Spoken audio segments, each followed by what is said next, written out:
Welcome to Retro Spectrum, the podcast where we go on musical journeys that this week took us to outer space. Can you believe it? In the last episode, you said next episode we're going to have to go to outer space, and we fucking did.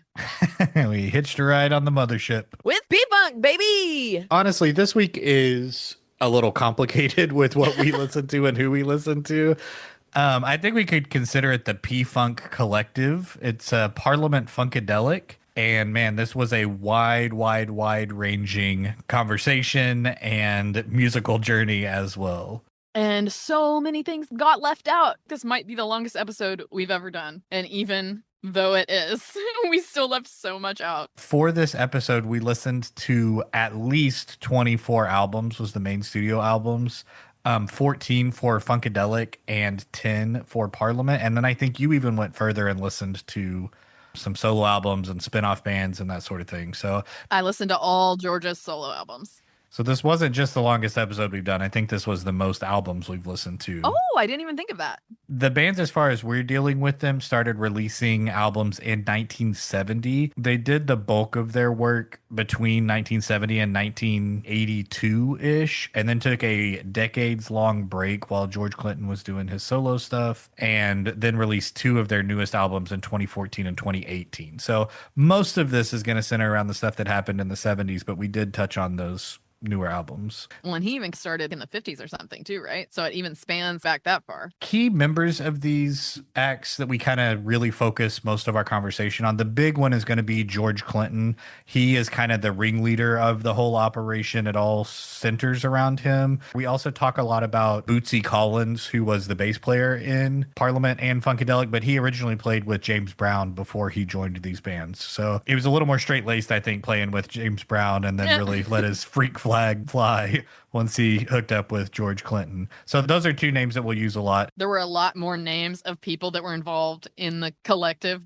like Shaka Khan, Vanessa Williams, Ruth Copeland. There's so many women I didn't talk about that I wanted to talk about. Oh, yeah. There's a list of like 60 people that have been part of these bands. And we already spent so much time on it, it would be impossible to go back and mention everybody that's in there. He was born in an outhouse. Apparently, and is a huge Star Trek fan, which totally makes sense because we totally went to outer space. That definitely tracks. Another fun thing, I say in the episode what I think is my origin story of how I found out about him. I got confirmation. My dad specifically remembers I was 5 and I did say something about it. It made me feel really validated because to me, this was like a big moment for me. So this guy really impacted me. Yeah, you go way back. Yeah, so this is a mad fun episode. Kind of like us doing an episode on Big Bird or something for most people. Totally, he's my Big Bird. So yeah, this one super fun band, really fun conversation. The most fun. Had a really good time with this. And I think I only cried a couple of times. Maybe 5 or so. All right, so let's hop on aboard the mothership and make my funk the P-Funk. Blast off, baby.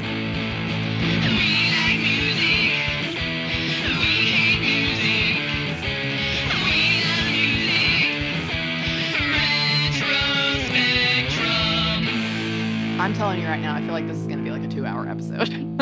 Honestly, it could go, you could do 100 hours of this. I saw one that was just an hour-long episode of some podcast about the song Welcome about to the Mothership. One song. Yeah, just about one song. No, and they real. have 1,000 songs. And that's what I was trying to do just now, was like get kind of a through line or the storyline from everything, because I listened to it in a really janky way, and knowing what I know now, I probably would do it differently. But it was kind of interesting the way that I did do it. So how did you do it?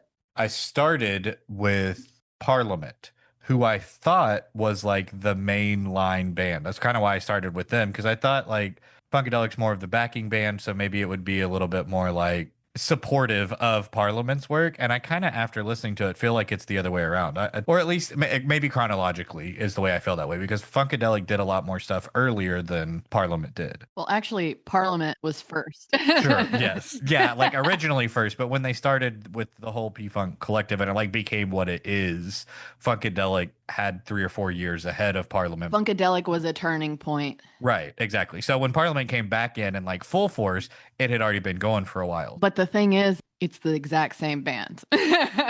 I disagree. Well, let me tell you why it's the exact same band. So I did so much research and watched so many goddamn documentaries, and this is like the through line of their whole story is that George started a barbershop group called The Parliaments, named after Right. the cigarettes. He was doing hair at a barbershop and singing a cappella with these guys, and then was doing the doo-wop thing.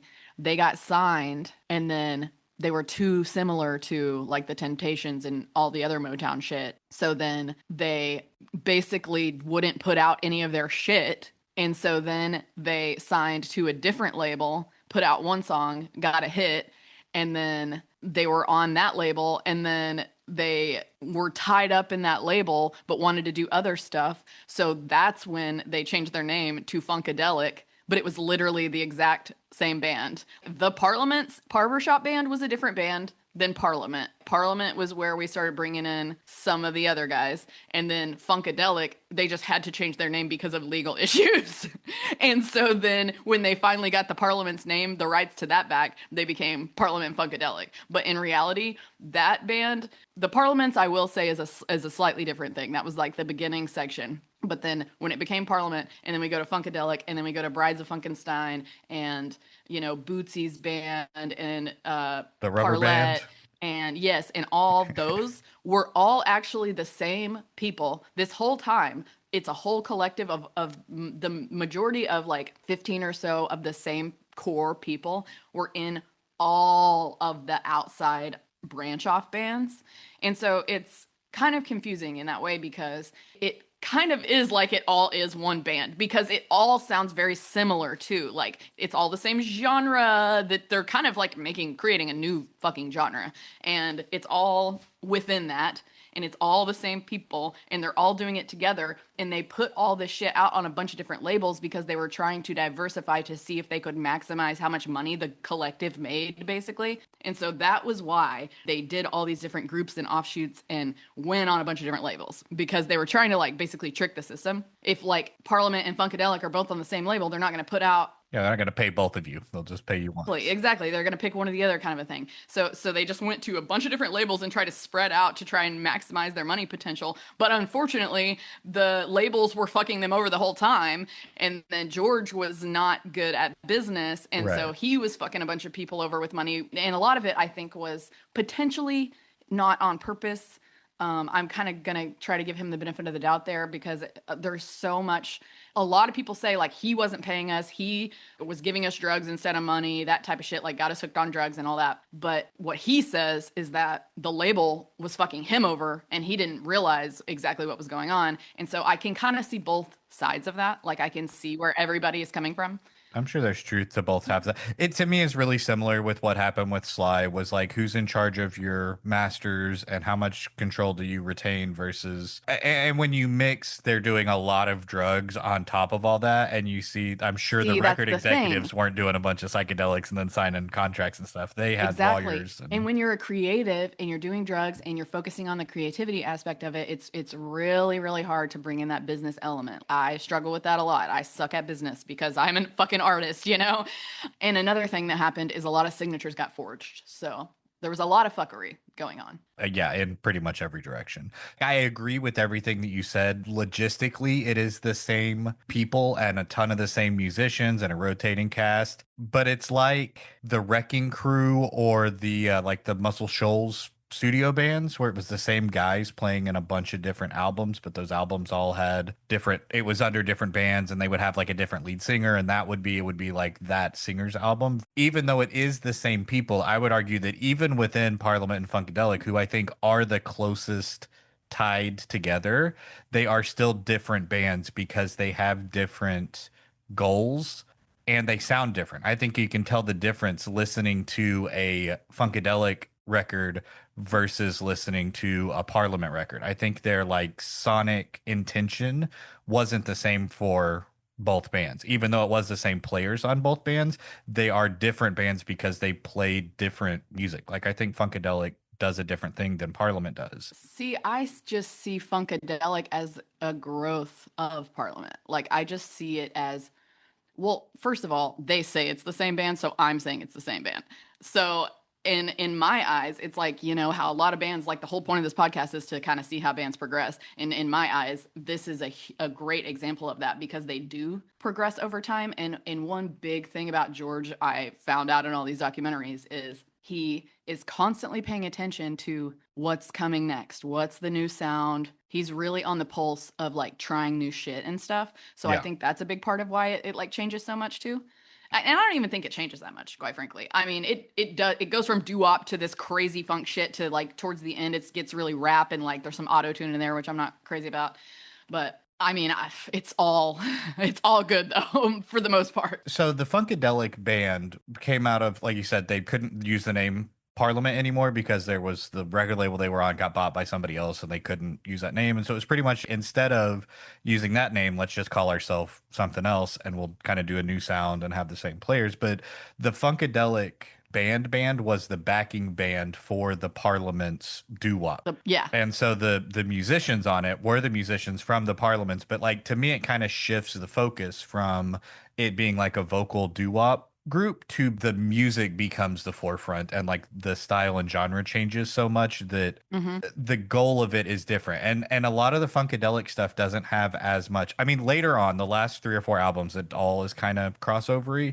But for those first 5 or 6, up until Parliament came back in 74-ish, everything that Funkadelic released up until then was like rock and roll heavy, like very guitar focused, very heavy in a way, like It's psych surprisingly rock. heavy, surprisingly psychedelic, but it didn't have as much, it wasn't as dance club focused. There wasn't as much like brass and harmony, and the storylines were kind of there because I think like each album had some intention behind. They were Funkadelic's also a little bit more like overtly political to me, whereas Parliament makes it a little more sci-fi and like over the top. I mean, they are talking about real world things, but they're using this like sci-fi mothership going to space motif, whereas Funkadelic seems a little more like directly addressing real world issues and like actual places. You're saying Funkadelic does? A little bit. I kind of feel like they do a little bit more. Like they're more grounded to me than Parliament. Chocolate City is like so fucking political, and that's their third album, Parliament's third Sure. album. And to me, it's all political, but it's kind of hidden behind shit that doesn't necessarily sound political. Like you have to be paying attention to pick up on a lot of it. I don't know. To me, the two are the same and they blend perfectly. And it sounds like you kind of like Funkadelic better if you're calling them two bands. I kind of like a lot of the Parliament albums better. So that's interesting. It kind of makes sense. The Parliament stuff is a lot dancier and funkier to me. That was the era of disco and that type of shit. So it was like the 70s. Parliament is more 70s. Funkadelic's a little more 80s. But see, I just because I think Funkadelic is more like Stooges, MC5, proto punk stuff. I hear a lot more of that in Funkadelic than I do in Parliament. Parliament gets more into the It was disco. so cool to find out that they played with them a bunch. Yeah. Oh my God. Wouldn't that have been so Well, because fun this to go is this see? is a punk. These guys are punk. Oh, for sure. Yeah. Too. Like mentality wise and everything. Definitely. Mhm. They definitely were doing a thing intentionally. And there's some fucking metal in there too. Yes, that's what but see, I hear that more in the Funkadelic side. All that all Yeah. that punk metal heavy stuff, I think comes through more in the Funkadelic songs. All the dance, disco, horns. I love to dance, so I guess that makes sense. That's what I mean. It's Yeah. kind of interesting like that you like punk. Yeah, but you love horns, so I don't necessarily think that one is better than the other. it's all good. I think that when you look at their output, I do think that Funkadelic's cover art is all done by the same dude, Pedro Bell, and it's all that like hand-drawn comic book stuff. Yeah. Whereas Parliament is most of their covers are photographs. They do weird things on them or whatever, but they're It's all in the about half and half, costumes yeah. and they're doing like the sci-fi thing, whereas Funkadelic is doing a little bit more.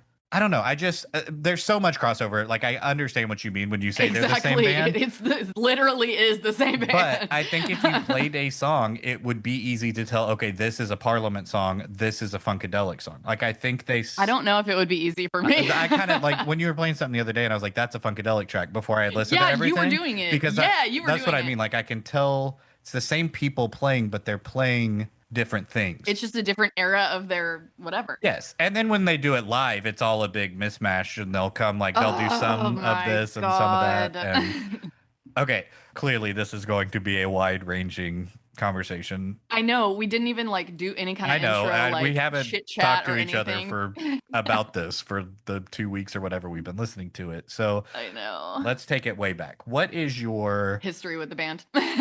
yes? Like, what do you know about this band? Why did you pick them? What's your like? What'd you come into this with? I feel like I'm gonna cry on this episode because like I'm already feeling it. Um, I don't really know exactly when I found out about George Clinton. I think I was like 5, and I don't know how or why. I saw him somewhere on TV. I just saw him on TV, and he had, I think it was the era of the colorful dreads. Yeah, which is like the 90s times, like Yeah. really mid 80s through 90s, I think, braids and And I was dreads. 5 in the early 90s. So yeah. So I I saw him on something, and it was like, this sounds insane, probably, but like something about him, I was like, we are the same. I was just instantly drawn to him and instantly just knew that there was some kind of connection there. And this sounds so crazy. And I'm so like emotional about it, but I don't know why either. You know, the B-52s have been my favorite band since I was 10. They have a very fucking similar thing going on. And I don't know, there's just something about this type of person and this type of music. It just rips my soul apart. You know what I mean? Well, okay, so what is it, a visual thing? Is it like you see that he's doing this weird thing that like nobody else is doing and he looks different than everybody else? Is that a part of it? That was a part of it at the very beginning, was the visual and just the vibe. You know, when you just see a person and you're like, we're the same. It's pretty rare for me Do because I I'm ever very see weird. people that look like me? Yeah, sorry, I hate to say it, but like almost everywhere all the time. But not just look No, I like know, you, I'm because just I was a kidding. 5-year-old white looking Choctaw girl, and this is a large black man with colorful dreadlocks. You Yeah, know what I a big mean? gray Like, beard and yeah, I saw him though, and I could just tell that his soul was similar to my soul. You know what I mean? We are a similar brand of weird. And the more I get to know him, the more I'm like, God damn it, we are the same. Like, it is so fucking weird. And I know I say that in like every episode, I feel like some kind of connection or I can see similarities. And I think, I think a lot of people yeah. do that when they look at people. They're like, we're the same or we're different. They're thinking that whether or not they're saying it. You know what I mean? But yeah, so something about just his vibe in general. But then anytime I heard the music, I was just like, I've been a dancer since fucking day one, dude. And I was begging from when I could speak till age 3 for dance lessons. And I was like wanting ballet lessons specifically. And I was tondoing all around the house. So I don't know if I was a fucking dancer in a past life or what, but I am a dancer through and through. And so when some music is fucking funky and groovy as shit, I cannot not love that. And it's weird because I got hooked on multiple artists as a child or whatever, right? And I would sit down and I would research the fuck out of them and just like eat up everything I could get. But this was not readily available to me. Yeah. So I didn't do that with this. And so that is why I chose this band, because I've always been obsessed with George Clinton just as a figure, okay? And to have this blind spot of like all this information that I was missing out on, you know what I mean? I just felt like I really needed to fill it, and I knew it would be quite the task. So I was a little bit apprehensive on your part, but you've done this to me multiple times. Yeah, you owe me a few. I do. And so since they were coming to town too, I was like, we gotta go to this fucking show and we gotta do this band next, because it's the perfect little pod field trip. It lines up perfectly. And I've never fucking seen this guy. This is like lifelong goal type shit to finally see this guy. Like, I've seen the B-52s a million times and they're incredible and I have the best time every time. But this, I've never seen him before. And this was just some next level shit. As you know, I was sobbing.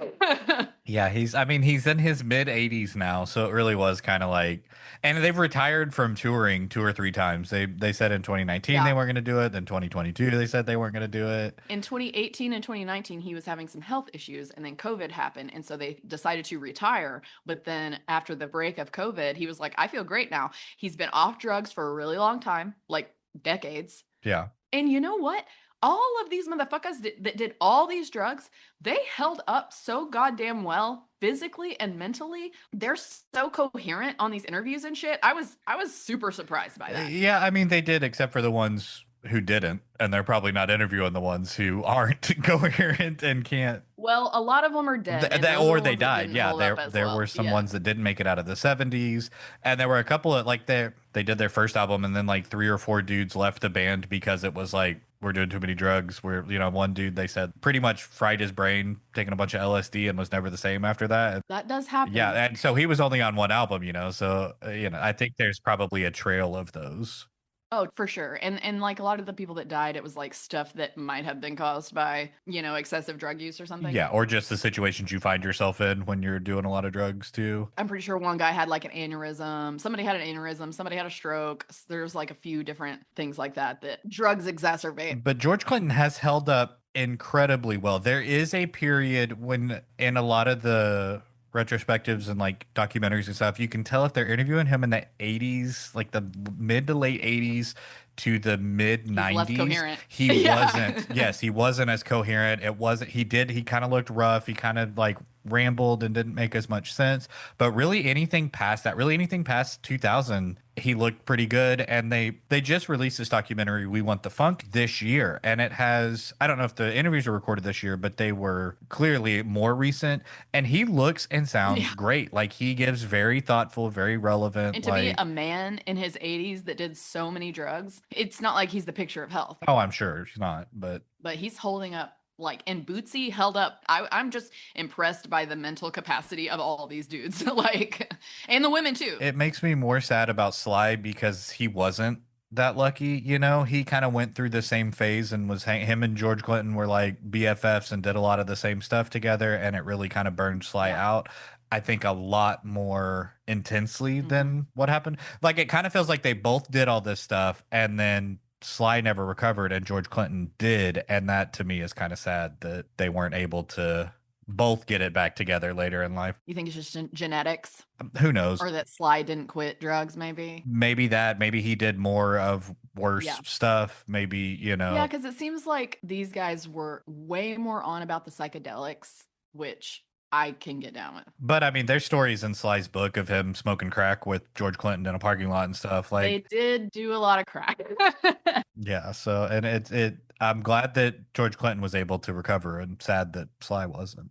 It feels the P-Funk collective has a very cult-like atmosphere to it where there's so much imagery and terminology and you're moving kind of as a collective unit, and I could definitely see getting caught up in that, and there's nobody that's going to stop you, if you want to get into that and start doing it. And it would be really easy to go overboard or to get too involved with stuff that you couldn't recover from. Yeah. I think everybody bears some responsibility, but by definition, the P Funk Collective is George Clinton's. It's like it's his circus, and so the stuff that happens under his view is like it's easy to blame him for that, even if he wasn't like actively pushing things on people or They acted like he was. and he may have been too. I mean, but it's his world, and so you're kind of responsible for what happens in your world. Well, and it's funny too, though, because they all want all their credit where credit is due for all the shit that they did, and they all get mad that George gets more credit than them, but then they want to blame him Yeah. for all the shit too. And it's like, you know what? It goes both ways for both things.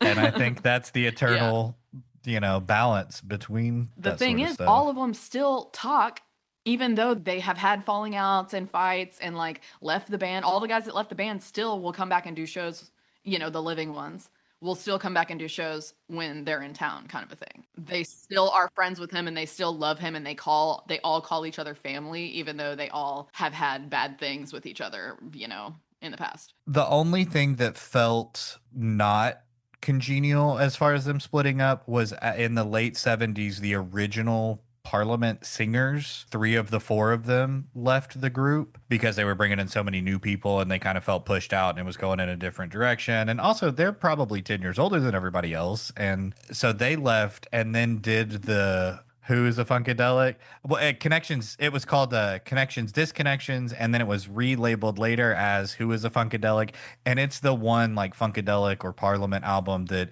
George Clinton wasn't involved in. So it was like these dudes that left and basically took the name Funkadelic and said like, we're just as much Funkadelic as you are. And part of what I saw was they left the band because they didn't want to sign a release of the name Funkadelic. They wouldn't say like George Clinton owned the rights to the name. that was part of their falling out. And so when they left, they released an album with the name Funkadelic, and we're basically like, yeah, we're Funkadelic too, which gets into this whole mess of which band is which, how many bands are there, when you even have the band within the band releasing an album as the band that the official band isn't really on or in.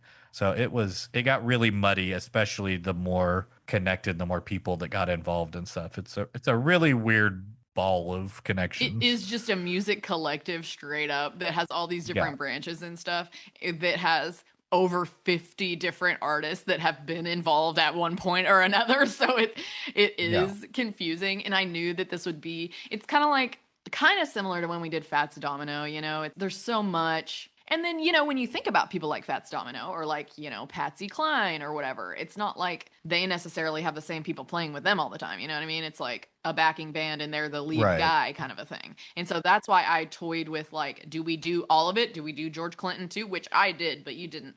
I didn't want to, force you to do even more. But to me, even the George Clinton solo shit, it's the same band too, because that was another time when there was some label fuckery, and that's the reason he did solo shit. He didn't even want to do solo shit. He didn't want to do shit with his just Right. name alone, but he had to because of some label fuckery. Well, and even the P Funk All Yeah, there's Stars so and much. all the other iterations of that, it's all the same. It is all one thing, which I didn't when we first were talking about it. I was like, we only do one band. We've had artists that are in multiple Yeah, but bands, it's not the like, or same had thing as spin-off this. Yeah. projects or stuff after, but there's nothing that's as Exactly. cohesive as that. Like, these are all the same But there's people. definitely been a lot of bands that we've done that have had spin-off bands. Because of all the research I did about all the legal stuff, I knew that this is technically all the same musical project. And I didn't throw in all the little more specific side projects because those have different flavors, like especially the women groups like Parliament and the Brides of Funkenstein. That's kind of got a different flavor, even though it's still all the same musicians pretty much. This was so intertwined that I had to insist that we at least do Parliament Funkadelic because that is very clearly the same band. Yes, agreed. Like, as far as who's in it and what they're doing and stuff, I think some of the spin-off stuff, like the Eddie Hazel solo Right. album is an Eddie Hazel album. Like, Mm-hmm. it has a lot of the same Yes. players, but he's the focus of it. Same thing with the Bootsy stuff. Bootsy Collins is on a bunch of the Funkadelic and Parliament albums, but like his solo and the rubber band thing is like it's his thing versus like the collective thing. I was on Reddit and there was this person that was like, yeah, I saw Parliament Funkadelic with Bootsy's Rubber Band, Brides of Funkenstein, and Parlette. And I was like, holy fuck, I would die to Yeah. see that. When I die, I hope I see that. I hope that's my death trip. Dude, because George is probably gonna die before me. Maybe not though. He might get sucked up into the mothership, and I'm fucking on board too. Take me with George. Have you heard about his alien encounter Okay, yeah, and there was one with Sly too. There's another one in the Sly book where they talk about having an alien encounter when they were on a bunch of drugs. with Sly? Yeah. Okay, well he was sober on this one with Bootsy. They were driving in a car, and he said a beam of light came down over there, a beam of light came down over there, and then a beam of light hit the side of the car and it rolled off like mercury. And he was like, Bootsy, step on it. And they zoop the fuck out of there. By the time they got home, the daughter came out and was like, "You guys look like you've seen a ghost. And why did it take you so long to get home?" They had missing time, like 2 hours or something. The reason people struggle believing alien It comes abduction like stories people that is look because like they come George from people Clinton. who look like George Clinton. Yeah, where you're I like, fucking sure believe you him, did, dude. buddy. It's two people in the car. Yeah, I know you do. Why would they lie about that? Uh-huh. You know?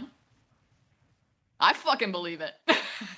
Because their entire mythology is designed around the mothership coming to deliver funk I to the don't know. He's masses. just told the story exactly the same in every interview I've watched him tell it. So I don't know. To be in your 80s and telling and still remembering this so vividly. And I'm not. Hey, to be fair, I'm sure that he believes that's what happened. Like, I'm sure that's what he He said he thinks was over, went so. on. I'm not necessarily ready to attribute it to aliens, but I think he thinks that he saw all the I things mean, that he if saw. you were on LSD, I don't know if my brain would fabricate that or not. I guess it would depend on how much I took. As an occasional user of different substances, I am the type of person who does like the minimum to get the effect that I want. I never overdo it, kind of a thing. So I've never taken a very large amount of LSD all at once. So I can't speak to that. Like, I've seen some shit. I've seen demons and but in my mind, I knew that it was the LSD. I didn't think that's an actual demon. I was just like, what up, demons? You know? So, And the people sitting next to you on the couch are like, what up? I was alone in a room actually. No, but actually, one time when I did a LSD, somebody I was dating, their face turned into a demon and they ended up being a real fucker. So I'm You thinking think it I was the saw their message? inner self right then. So I'm on the page of like psychedelics peel back a layer kind of an energy. So maybe the demons were real. But in my mind, I knew that I was seeing them because of the LSD. I think if I saw some shit like that, I would be able to tell if it was a hallucination or if it was some shit going down. But again, he said he was not on drugs, so who fucking knows? But I fucking believe him. My point is just like it's never Hey, Betty and Barney Hill, there are actually a bunch of normal people that have seen UFOs.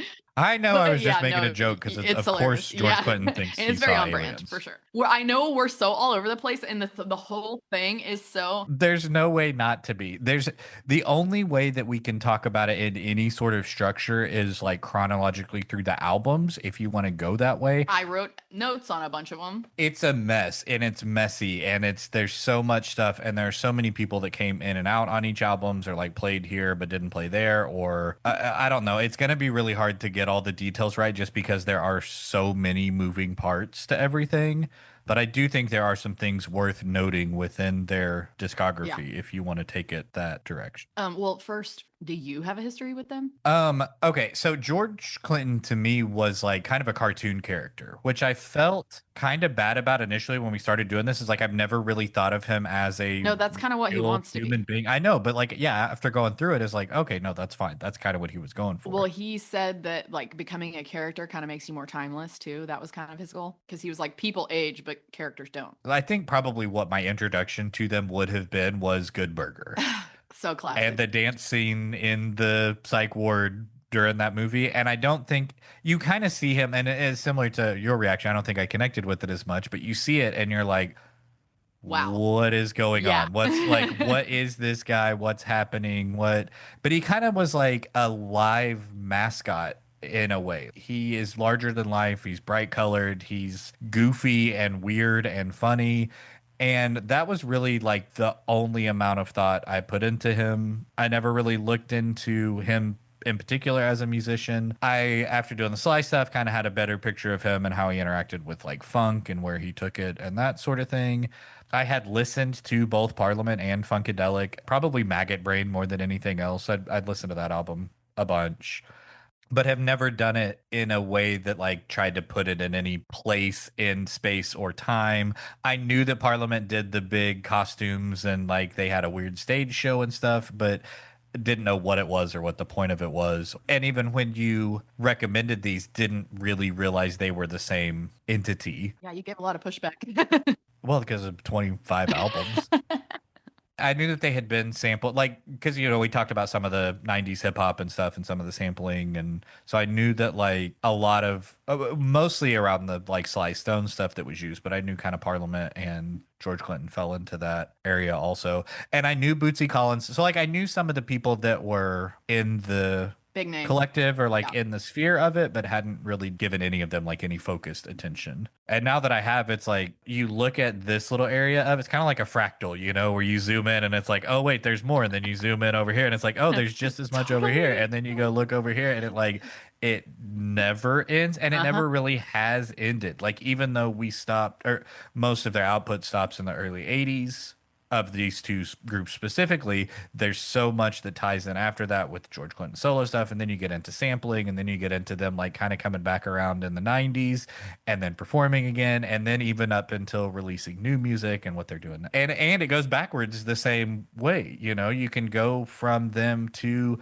doo-wop and Motown, back into blues, back into the origins of music. They're a significant piece of the continuum of sound and like of the, I don't know, you can get, and I'm sure you are more than willing to get metaphysical about it, where like they are a I'm already representation starting to cry of again.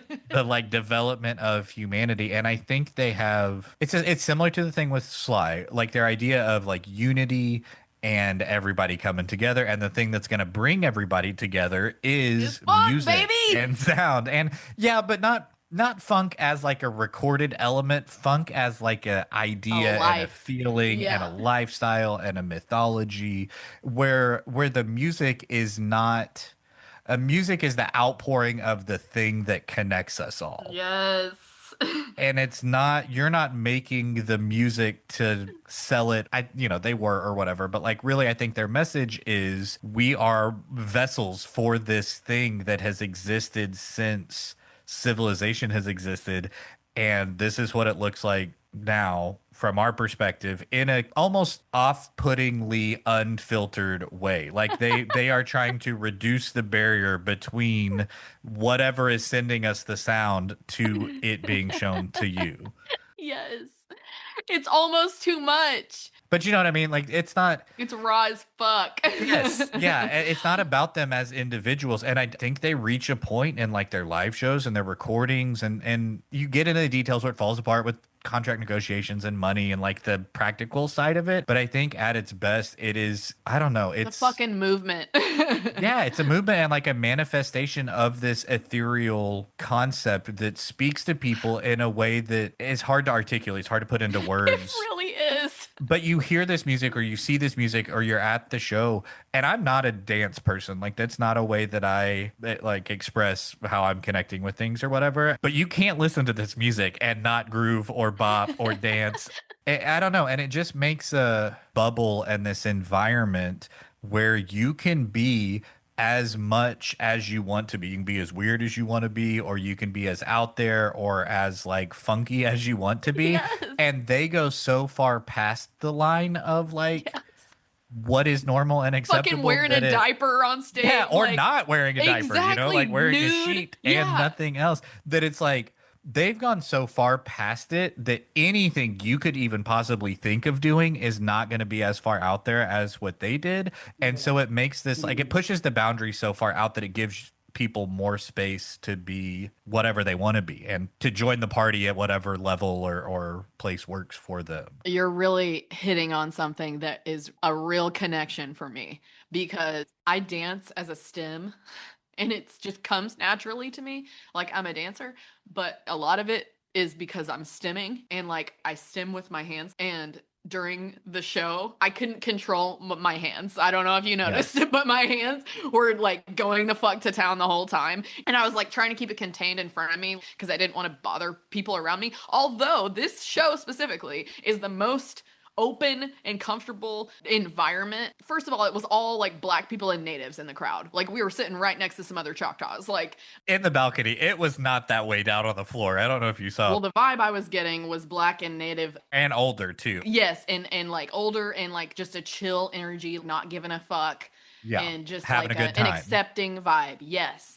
Oh, that's the space when I'm in a space with black people and natives. I'm just like this is pretty much one of the most comfortable spaces I can be in, and even more next level comfort would be if they were all queer, you know. But in which this band is very queer energy. And oddly pro LGBTQ. I don't think it's odd at all. Well, for the time, I mean, not for them, but for the time. Well, they are odd, I guess, just in general. Again, I think they were a welcoming space for. It's like, hey, is that your thing? Is that what works for you? All right, cool, get in. I think they were very open and I accepting. really felt like at this show specifically, I could move in the way that I wanted to without being too much of a burden on the people around me. You know what I mean? Like something about me being who I am out in the world sometimes is hard because the people around me, sorry.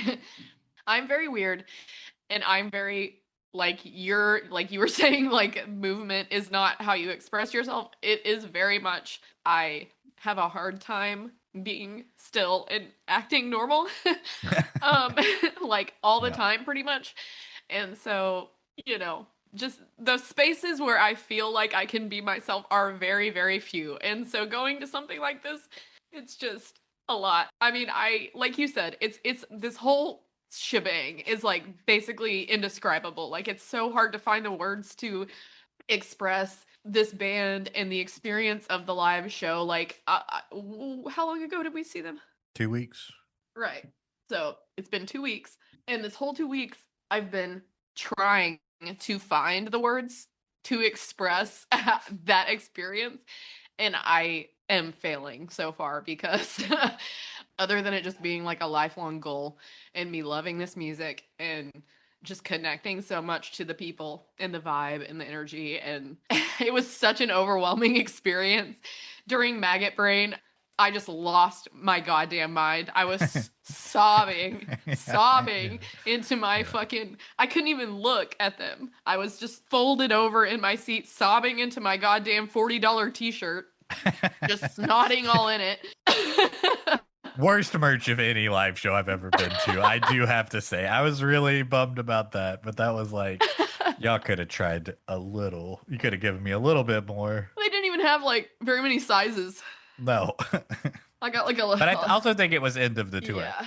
But yeah, just the experience of that was it was just like you said, it was like church. You were like, this is like a religious experience. Yeah, and that's my interpretation of the thing you're trying to express is how people feel when they go to church and have like a eye opening, or like I think that's why people do that every week, is because people search for that cosmic There's thread no way that people feel connects as us. accepted as this at church. I don't think that's true. I think there are people who do feel that way. I don't think that you are one of those people, but I think that that's why people go, is you get to go to a place where you have this automatically built in, like, we all feel the same way about most things. Yeah, but church has so much underlying shame and oppression, and like you're not allowed to do so many things that I feel like there's no way anyone could feel as free and accepted at a church as they would feel at an environment like this, where it is actually legitimately free and accepting of all fucking brands of whatever the fuck, you know?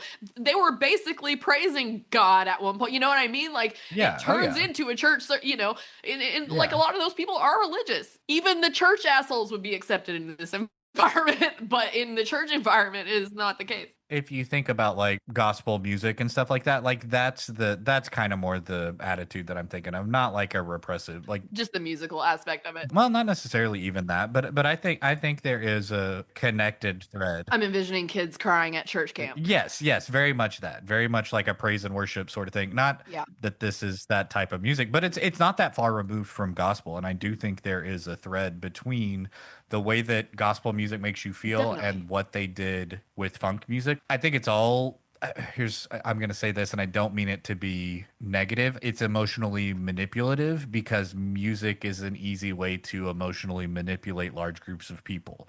And I think church music does it for a Church music is doing it to manipulate you. The other music can just potentially just be moving because of the subject matter, because of the power of the instruments or whatever. right, but the end result is kind of the same as far as like invoking the, like, there's no, okay, like Maggot Brain is, if you know nothing about music, listening to Maggot Brain is going to be emotionally effective because the way, without any words or anything, because the way the music sounds, there's something about what the music is doing that like makes you feel something without even telling you what that feeling is, or you having to know, well, it's this minor versus this major and this progression here, and really when he bends that note, like, it's not about, you don't have to know that to experience the feeling that it's trying to communicate. And I think they do that in a Yeah. lot of different directions. It's a beautiful thing. Oh, for sure.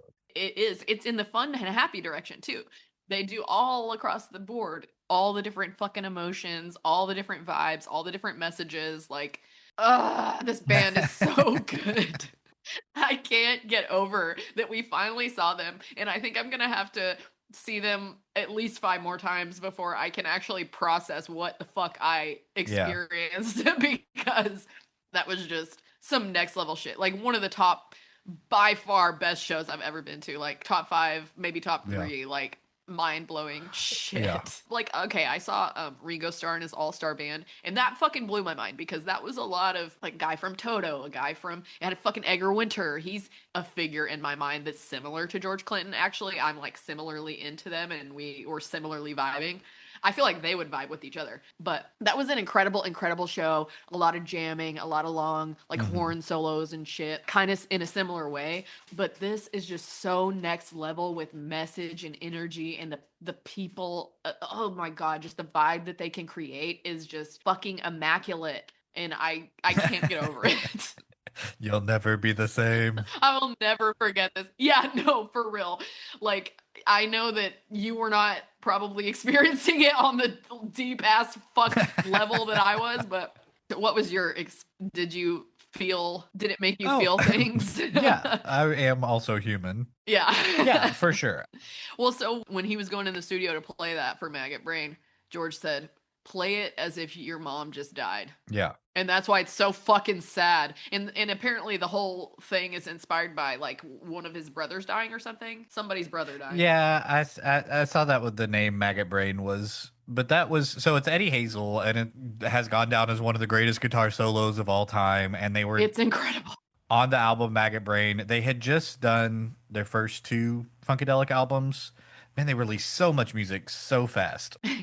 Because they released two in 1970. This was Maggot Brain was the third one in 1971. And they had been doing a bunch of LSD. And I heard a thing that said they basically just put him in the middle of like a ring of amps and just hit the groove and stayed there and just let him play. And it was just like that feeling coming out via guitar and via the music. And then they went and overdubbed it and redubbed it and did a bunch of cool studio manipulation stuff to like add delay. And I don't know, it's out of the 25 of these albums, hundreds of songs, like all that stuff, out of all of that, if this was the only thing that this group of musicians ever created, that alone is enough to find a place in musical history. Absolutely. I mean, I have full body chills just thinking about it. And it's like, it's one song on, you know, like it's one piece of what they did. But then the fact that they did thousands of songs, Yes, yeah. and they have a thread into literally every fucking band that ever existed. Yeah. Like, this band, of all the bands we've done, this is the most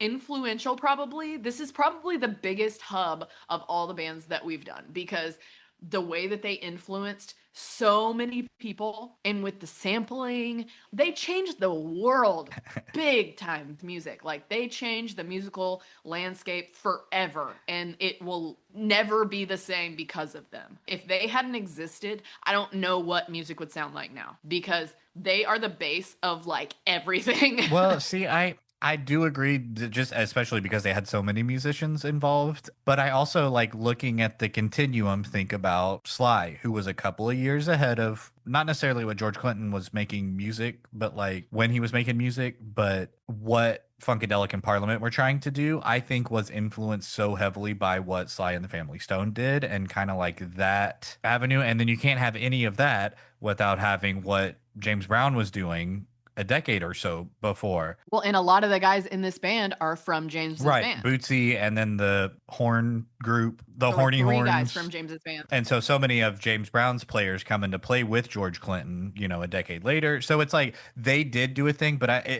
they wouldn't exist if these other people hadn't existed. So it's always like that, right? And it's not, it can't exist in a vacuum. But the difference for me is because Sly and James Brown were really straight, like stick to this one thing kind of a thing.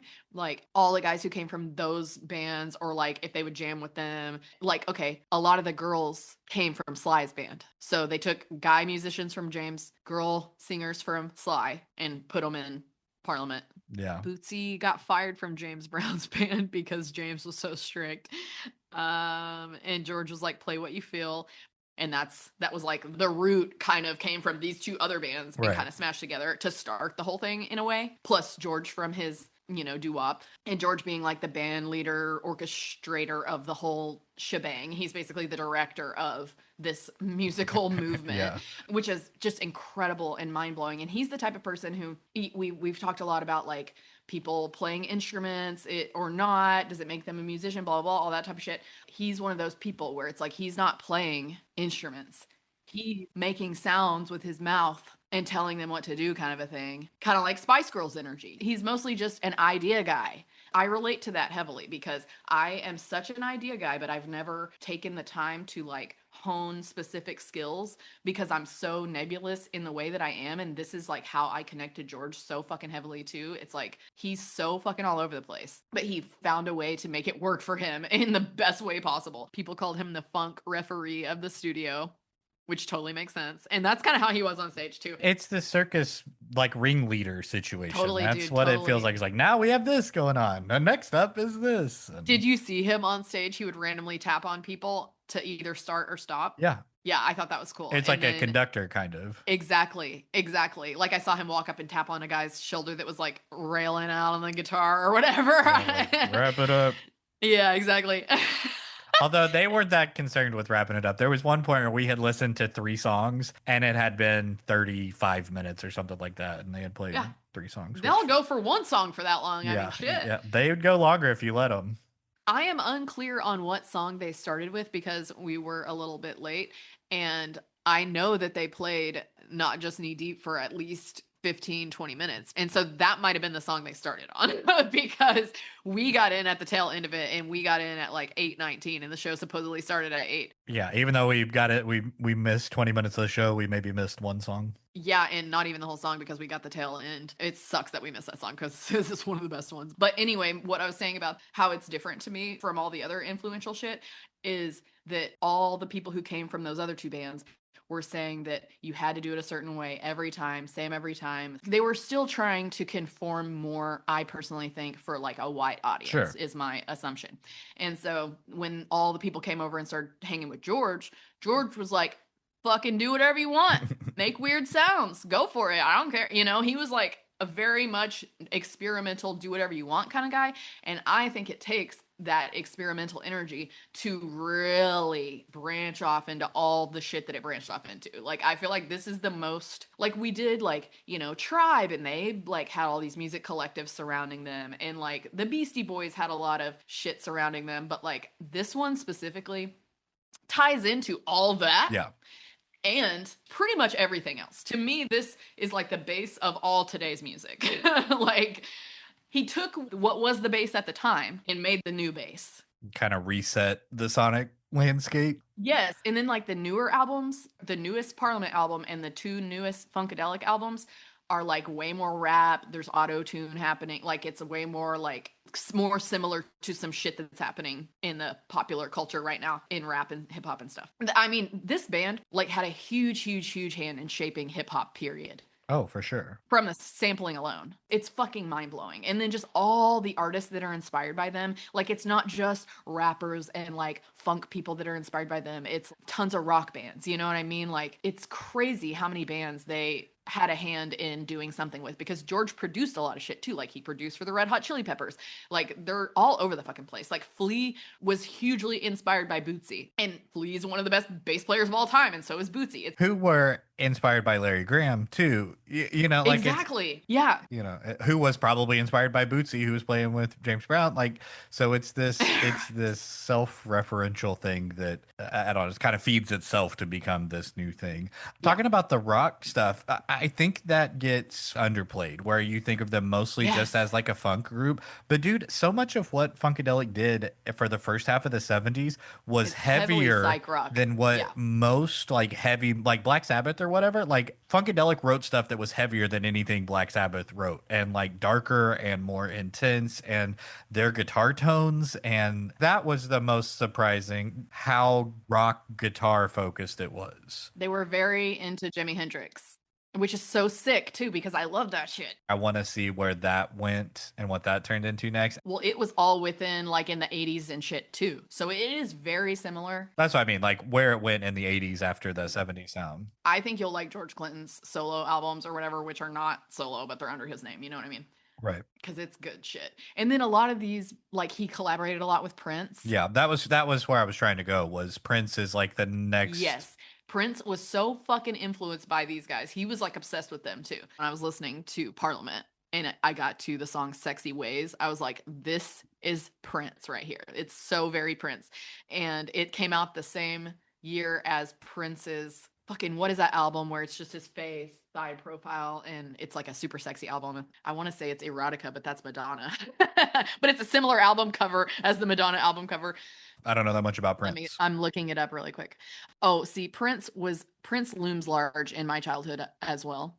It's called Erotic City, is the album Prince wrote after going to a P-Funk show. Yeah, I think the influence of this band is it goes in both directions, you know, and then you talk It's about ever expanding. yeah, and then you talk about how influential the artists that were influenced by them are, and yeah. Exactly, because this band is another one of those that kind of flies under the fucking radar because this is kind of a niche situation. Yeah, and I think it's very easy to not take it seriously. If you just look at it, it's like, Yes. what are those weirdos doing? And you just kind of write them off. Much like the B-52s. Yes. If you do that, you lose. There's a lot happening beneath the surface. They are weird. They are a bunch of weirdos, but I think there's a lot more meat there. But if you write off weirdos like me, you miss out on all those fucking layers underneath that are not necessarily obvious. Well, and even if you're a casual music fan and you just listen to what's on the radio, so much of that wouldn't sound like what it does if it wasn't for these weirdos laying the groundwork or influencing Exactly. those And that's people. what I'm saying is since nobody knows that, it's just so interesting to me because people are obsessed with people like Prince and Bowie and these certain people, James Brown, you know, whoever they're obsessed with and think are gods of music. And then you look and it's like they listen to this Right. to make their shit. I don't know. It's fucking incredible. But something else that's incredible that I need to mention is the first two albums, the first two Parliament albums, Osmium and Up for the Downstroke, they wrote in one day. They took a bunch of LSD, went into the studio, and wrote two albums in one day. Not the same day. Yeah. No, Osmium came out in 1970. Up for the Downstroke came out 4 years later. What they said on the documentary was that they recorded enough material for the first two albums in one day. I wonder if that means the Funkadelic self-titled and Osmium, the Parliament's first album, because those both maybe. came out Could be. in Could be. 1970. I think that's probably more likely. Let me look at my notes and see if I can find the answer to that. Or even the first, you mean the first two Funkadelic albums or the first two Parliament albums? Okay, in my notes it says the first two Funkadelic albums. So what I swear to God, Osmium was one of them though. So that would be the self-titled and Free Your Mind, which makes more sense to me. That's probably what it is. That's probably what it is. So apparently they did a bunch of LSD, went into the studio and wrote those two all in one day, which they're both incredible albums. So like, I mean, that's just pretty much mind blowing to me. Yeah, these guys are amazing musicians, and you throw the psychedelics into the mix too, and it's just like whatever you get out is going to be great. Although they are relatively short. The first one's like 45 minutes, one's 30 minutes. I love that about the Funkadelic. Yeah, me too. It's great. Albums for the most part. They're 8 to 10 songs, and you get a 10 to 12 minute jam on each album, you know, at least one, maybe more. But they're concise in a way that I think they kind of lose that thread a little bit as they get it becomes more like opulent and they want to do double albums and that sort of thing. So that was like the end of Parliament as not being the Parliaments. Right. Like Osmium is less related to the later Parliament stuff. It's much closer to Funkadelic albums, the Osmium record, and the other Parliament albums are a little more different. To me, it all blends together, but maybe that's just the nature of my mind. But in 1970 alone, Funkadelic released their self-titled album. Parliament released Osmium.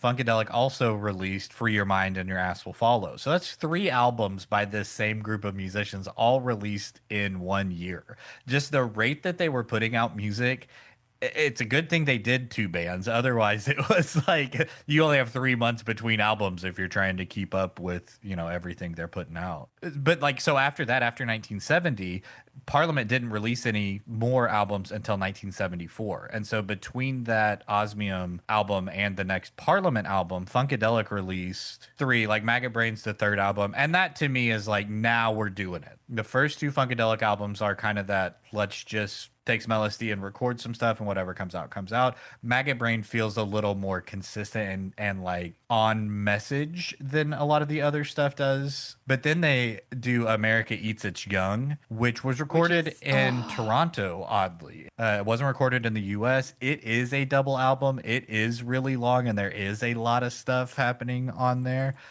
that when I talk about it being like overtly political or like intentionally political, this is kind of what I'm talking about more with it. It's not an allegory. It's not sci-fi as a way to It's in address your the fucking things. Yeah, face. it's blunt and like The fucking album cover has the Statue of Liberty eating babies, yeah. which is hilarious and perfect and true. But you see what I mean about it. It's not they're not using a story to like get their message across. They're just getting their message across. Well, I say Chocolate City, which was a Parliament. I agree. I do agree I with think that. that was America Eats Its Young light. Chocolate City was a more positive spin, Sure. sort Yeah, more of. celebratory. Yeah, and like let's have black people in the White House or whatever. You know what I mean? Like Dude, the rundown of their White House is uh James Brown is president. Aretha's the first lady.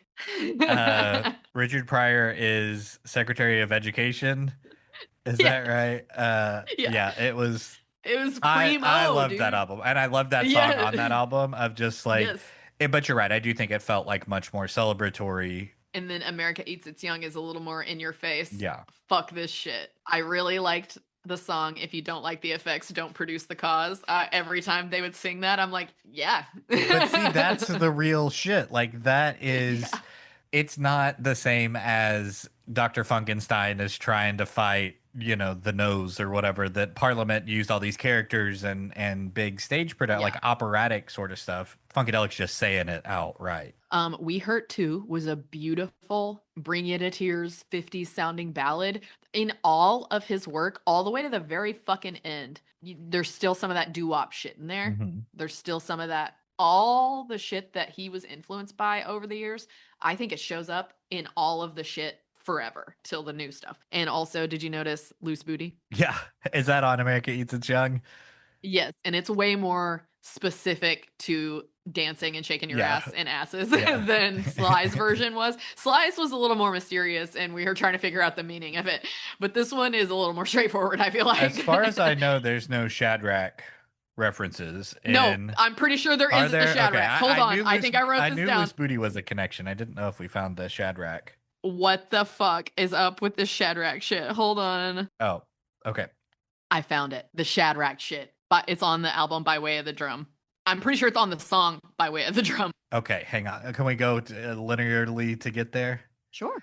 Okay. Cosmic Slop was the first album that used Pedro Bell's art style on the cover, and that to me, like this is where it starts to kind of change and morph and merge back into kind of one entity, which makes sense because Funkadelic was the only one putting things out at that time, and it was 1974 where they got the rights back to Parliament, and like Parliament started releasing stuff under their name as well, which was up for the downstroke, and Everybody get and up. then from this point on until 82 they're kind of concurrently releasing albums kind of at the same time in the same year, like at least one album per year. It's very intertwined. Yeah, but I think it's one album for each band from 75 to 80. Tell My Mother I'm Just Funkin' Around on the first P-Funk or the first Funkadelic album I thought was hilarious. Sir Knows Devoid of Funk has very musical vibes, and he said he was influenced by Queen and rock operas and stuff like that, so that makes a lot of sense to me.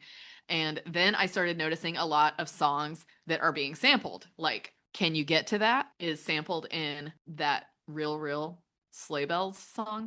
Have a heart, have a heart, have a heart. All these songs that were super popular when we were like in college and playing at the gay bars and playing at whatever, you know what I mean? That shit all samples this shit. Like so many songs that no one would ever fucking, like the kids who listen to that probably don't know, where this shit comes from. Yeah. And I just thought that was really interesting. The girls on No Head, No Backstage Pass, I was like, they sound great. It's a sexist lyric. Yeah, there's some stuff that doesn't hold up. Well, a lot of those women said that they did write a lot of sexist lyrics and that they even refused to sing some of them. So this was one that they let pass. Yeah, kind of makes you No wonder head, no backstage pass. what ideas got shot down. Oh, yeah. But I will say in that song, I think that was also a commentary on other artists. Like that was the one where they name dropped whatever. They were references to like Kool and the Gang and stuff that they changed. They tweaked the names to make them a little pun and that sort of thing. So I also think it was not just like this is what we say to our groupies, but like this is the energy at concerts from a lot of different groups. So I do think it was kind of used as a I wrote that the song was great, so I'm assuming that I that's what I was picking up as well. yeah, Because if it was just some sexist shit, I wouldn't think it's great. right. But the line alone, I was just like, this might be an example of something that was sexist sounding that they had the girls sing or whatever. But that whole Let's Take It to the Stage album was really good. What's the next album? Tales of Kid Funkadelic, the butt to butt resuscitation. I just Such a thought that good was song hilarious. title. They Yeah. are so funny. And if you like a pun, this band is for you. So much of Yeah. their stuff is like funny wordplay or puns or some tweak on like a portmanteau or something where you put Yes. two phrases or words together. Like butt to butt resuscitation. Who even cares what that song is about? That's funny. You know, like I don't know. They just have so many little jokes and stuff built in. But that one, Tells of Kid Funkadelic, was a contractual obligation. They were signed to Warner Brothers, but they had to release another album for the label that they were on at the time. And this was it was like I don't think B-sides necessarily, but I think it was like it wasn't recorded specifically to be an album, but it was leftover songs that they had from other sessions and maybe some B-sides and stuff. But they must have made some new songs to be an album because a lot of them are on theme. Oh yeah, yeah. They seem like they're telling the story maybe of a young George Clinton is the vibe that I'm getting. Well, Kid Funkadelic is the nickname. Like they all have if you look at the liner notes on everything, they all have little nicknames. And Kid Funkadelic was the nickname of one of the guitar players in the band. Oh, okay, so maybe that's his childhood Yeah, vibes or I something. mean, Or maybe it's kind of all of their childhood vibes yeah, combined. Yeah. exactly. Who knows? I think it's again, the closer you look at this, it's like the less clear it kind of is. And I think it's not, it would be really difficult to be like, well, this song is about this person and this song, because it was all so many people, I'm sure, were bringing ideas to the table. And because Tales of Kid Funkadelic, like, finished, and all this is the Funkadelic band. None of this is Parliament stuff yet. But that like fulfilled their requirements for that contract so they could release albums on Warner Brothers. They got signed to a major label. And so they had to like get out of that record deal so they could start this other one with Warner Brothers. And they released Hardcore Jollies in 76 also within a Oh month of yeah, each we other. forgot all about the So there are three albums that are on Warner Brothers: Hardcore Jollies, One Nation Under a Groove, and Uncle Jam One Shoe. Oh, and Electric Spanking of War Babies. Yes. There's four albums on Warner Brothers. I have notes on all Those are all these. the Warner Okay. Brothers albums. And listening to this the first time through, did not listen to those albums because they're not available on streaming services. They're not on Spotify or Tidal. Same. And so I listened to all of Funkadelic. Then I listened to all of Parliament, then all of Funkadelic. And then I was like, boom, I'm done. And then I started doing research and it was like, no, there's these Warner Brothers albums That's almost exactly what I did. that I had to go back and listen to after everything else. So I actually listened to these four as the last four albums. So what I did was I listened to all the Parliament albums except for Medicaid Fraud Dog. I listened to all the Funkadelic albums except for the Hmm. last one, the Shake the Gate. And then I went back and listened to Medicaid Fraud Dog, and then I was like in the middle of Shake the Gate, and then that's when you texted me about the Yeah. fucking Warner albums, and I was like comparing the fucking studio album list on Wikipedia to the shit on Spotify, and I swear to God that it lined up when I looked at it, but apparently fucking not. So then I went to, and maybe I just did it with the Parliament side and forgot about who fucking knows. I I, swear I did it because I looked at both articles multiple times, and I also have read the Parliament Funkadelic article. Like I've read so many Wikipedia articles about this band, like the Bootsy one, a bunch of the women.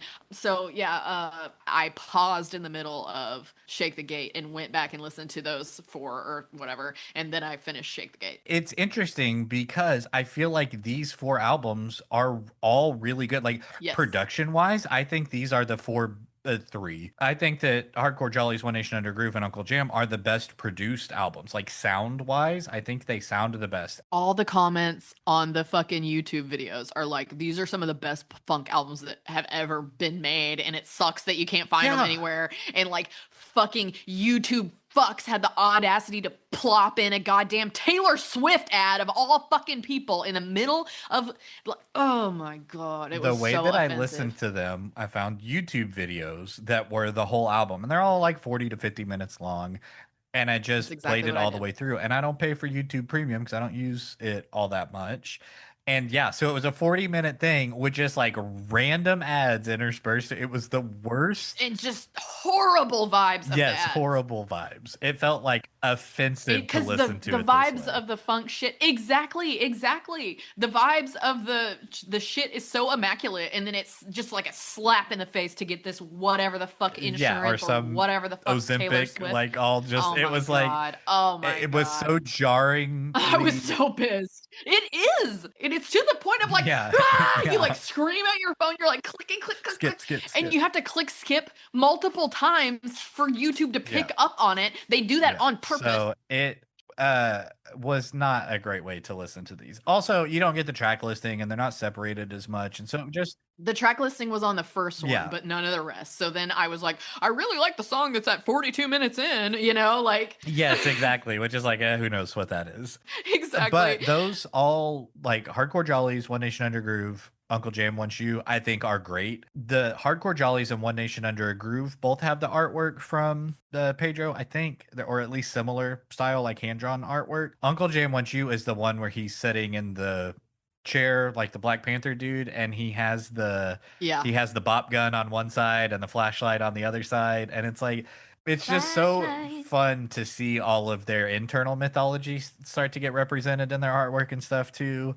And then it went back to the hand drawn stuff with the electric spanking of War Babies. Did you see the artwork for that? Yeah. So that like led to their. It was 1982, so it was also later on in the, it wasn't the 70s anymore. Disco had already kind of come and gone and left its influence. I think Uncle Jam Wants You was a response to disco in the sense of like disco sucks. This should be the music you're listening to. I don't think they thought disco sucked though. And disco took a lot from them. And they actually hung out with a lot of the disco chicks. Like Donna Summer and shit. Well, as far as like commercial pop disco, I think that they were saying like that's commercialism and they were anti-commercialist. Like they want music to exist in I a thought it was all anti-war. It was what I was getting from all of it. yeah, I definitely think that is in there too. Because it's Uncle Jam Yeah, instead of Uncle Sam. And there's all this military shit in the album. Which like the military songs were my least favorite songs on. the War Babies album, did you see the artwork for it? Yeah. Did you see the uncensored version? Oh no. So two things about this album. They did the cover art and it's like, yeah, it looks it's a very phallic spaceship that he's sitting in and it has like a woman in it. Oh, the Yeah. electric spanking is what you're talking about. Yeah, no, I did see that. I wrote the next one with the peen rocket and the nude lady inside. So naked lady inside the peen rocket. But around 12 minutes in, it was blowing my fucking mind. That was a great album. It's a great album, but George Clinton wanted to do it as a double album. And Warner Brothers basically said, no double album, and you can't use this artwork. And so they censored the artwork. They did another version that had like the same artist came in and basically drew like what looks like a cover over the original art. And it's like the cover they're too scared to let you see or whatever. I see that now. Yeah, her legs are sticking out Yeah, of the it's the bottom. same artwork. They just have like It's just plastered some shit over it. some stuff over the top of it. But that not wanting to do a double album and also censoring the cover art, I think led to his relationship with Warner Brothers kind of falling apart, which also coincided with more people leaving the band and that other Funkadelic that was done by the Thing other happening. the other Okay. members of Parliament. There was a like, lot of fuckery mixed around in there. this What time years was this? or 80 to 82. Like Yeah. this time was really where it starts to feel like we had this Crashing thing and then out. it starts to like kind of get out of control a little bit and Yeah. people start to leave and do their own thing and then you have the label drama with your major label that was I think their big cash cow that let them do a lot of stuff with Parliament and They then were Warner probably hitting Brothers. a wall with all the drug use and It's interesting because that's not a bad album. They didn't release any albums that weren't during this time period that weren't really good. I thought all those albums were really good and I have notes on all of them. The title track on Hardcore Jollies and Cosmic Slop Uh-huh. and Scars the Life. Those were my three faves on that one. One Nation around 42 minutes in. Don't know what song it is, but the bass runs are so fucking sick. Bootsy's going the fuck to town on that shit. I was like, I just wish I was better. I was Googling bass guitars during this. Like I was, Yeah, I've yeah, you've been, been inspired. yeah. I thought it was sick that Bootsy had a custom pedal board. That's kind of unusual for a bass player. That shit took me to outer space. Like, I gotta say, last night I was listening to these albums at 2 a.m. Yeah. Or like I was until 2 a.m., I guess. And this shit was taking me to outer space. All these albums. Like, I was like on another fucking planet. I will say I was on some edibles. And then the next one, the chicks' voices right away on the on Uncle Jam. It's just so goddamn good. The women are just they are really a huge integral part of it, and I want to get into that later. It gets goofy towards the middle, and then I'm not crazy about the army shit, but then it got really good again, and then this is very important. They have a song about me, and because these albums are not readily available, I never knew that. Okay, I never knew my whole ask. life that they had a song about me. It could not be more about me. The lyrics, if I had found this when I was a teen, I would have lost my goddamn mind. We were sitting on the couch listening to it, and Callie was like, "Is this why Holly picked this band?" Because it was like literally describing you in the song. And there's hardly any songs that have my name. There's Holly Holy, fucking Neil Diamond, and there's like one other song of a basically unknown band that has my name. And There's a lot of so Christmas songs that have it. Well, that does not count. So coming across this, it just blew my goddamn mind. And I'm so mad that I didn't know it before because I was just like, what the fuck? Are you for real? Like, how did I not know that this band, one of my favorite bands, has a fucking song about me that would have been the perfect song to perform to? When I moved to California the second time, I did a bunch of numbers based on me about to move, and this would have been the perfect fucking move song. Holly wants to go to California. Yeah. Like, what? It's so spot on. I couldn't believe it. I think I started crying. Holly wants to go to California. Hollywood, if only Holly could. Then she'd And my shine name's like the Hollywood! Hollywood sign on Sunset and Vine in the nighttime. Like that was the end verse. And that was really the point where I was like, wow, like who knew? Because I was kind of, picking up on it or whatever. But by the time that last verse came around, it was like, this is pretty spot on. Pretty funny. I mean, and I told you that this band and me are the same. Me and George, we got a thing going on. It's a telepathic, subconscious, collective conscious situation. There's some kind of weird fucking psychic connection with me. Okay, we're getting into some weird shit right now, but he thinks that humans came from space. He's one of those people who thinks our origins is actually in space and we're gonna go back eventually, whoever might come back for us or whatever. Yeah. And I've always my whole life, dude, felt like an alien. And I know that I'm like neurodivergent as fuck, right? So that's a factor. But maybe the alien thing is a thing in like, first grade, whatever. If I ever would get marker on my skin in school, I would pretend that it was my human paint peeling off and you could see my real color skin underneath. When I was on the playground every fucking day, I would get in those swings and I would swing as high as I could, thinking I was going to rocket back into space, like they were going to come pick me up kind of a thing. So I've always oddly felt like a fucking alien, right? This is probably not normal or like a common experience for a small child to have, but I've always felt this way. And to hear him talk about he thinks he's a fucking space alien too, I'm like, we're from the same fucking alien tribe or whatever, because me and him are so goddamn connected. And then hitting on this Holly song, I'm telling you, I started crying. I was like, how could we be more connected? It's mind-blowing to me. And no, this is not why I chose this band, because I did not know that this fucking song existed. It's just how deeply interconnected my soul is with this band's soul. Like, it's just incredible. Yeah, that's pretty, I don't know, a very interestingly deep connection. That it's funny that it's like one of the last things you listened to too, of like, after all this, like, here's the song that And I was like already so feeling it. Right. It's like, anybody might think that, because of the Holly song, that's why I like them or something. Like Yeah. that is surface level, like people like things with their name in it or whatever. But just the fact that I've been so heavily and emotionally connected to them without even realizing that, and then hitting on that, it just fucking blew my mind, dude. It just blew my mind. And then honestly, the next one with the Peen Rocket, that was blowing my mind too. Around 12 minutes in, we get this short circuit shit, and then we get Sticky Finger where they shout out everything I do gonna be funky from now on. Funkadelic shouts out, they name drop and shout out a lot of other things that they like and other musicians and stuff, like the Sly connections and all this shit. Well, Lee Dorsey has a song called Everything I Do Gonna Be Funky From Now On, and it's like one of my favorite songs. I fucking love that song. It's a song that I feel really deeply connected to as well. It's like so a groove. But yeah, they shout that out in the song Funky Stinger. Everything I do gonna be funky.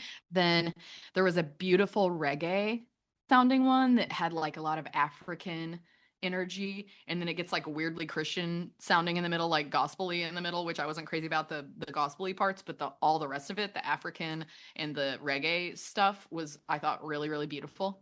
And so yeah, so then I have notes on the very last Shake the Gate, and I have notes on Medicaid, Fraud Dog.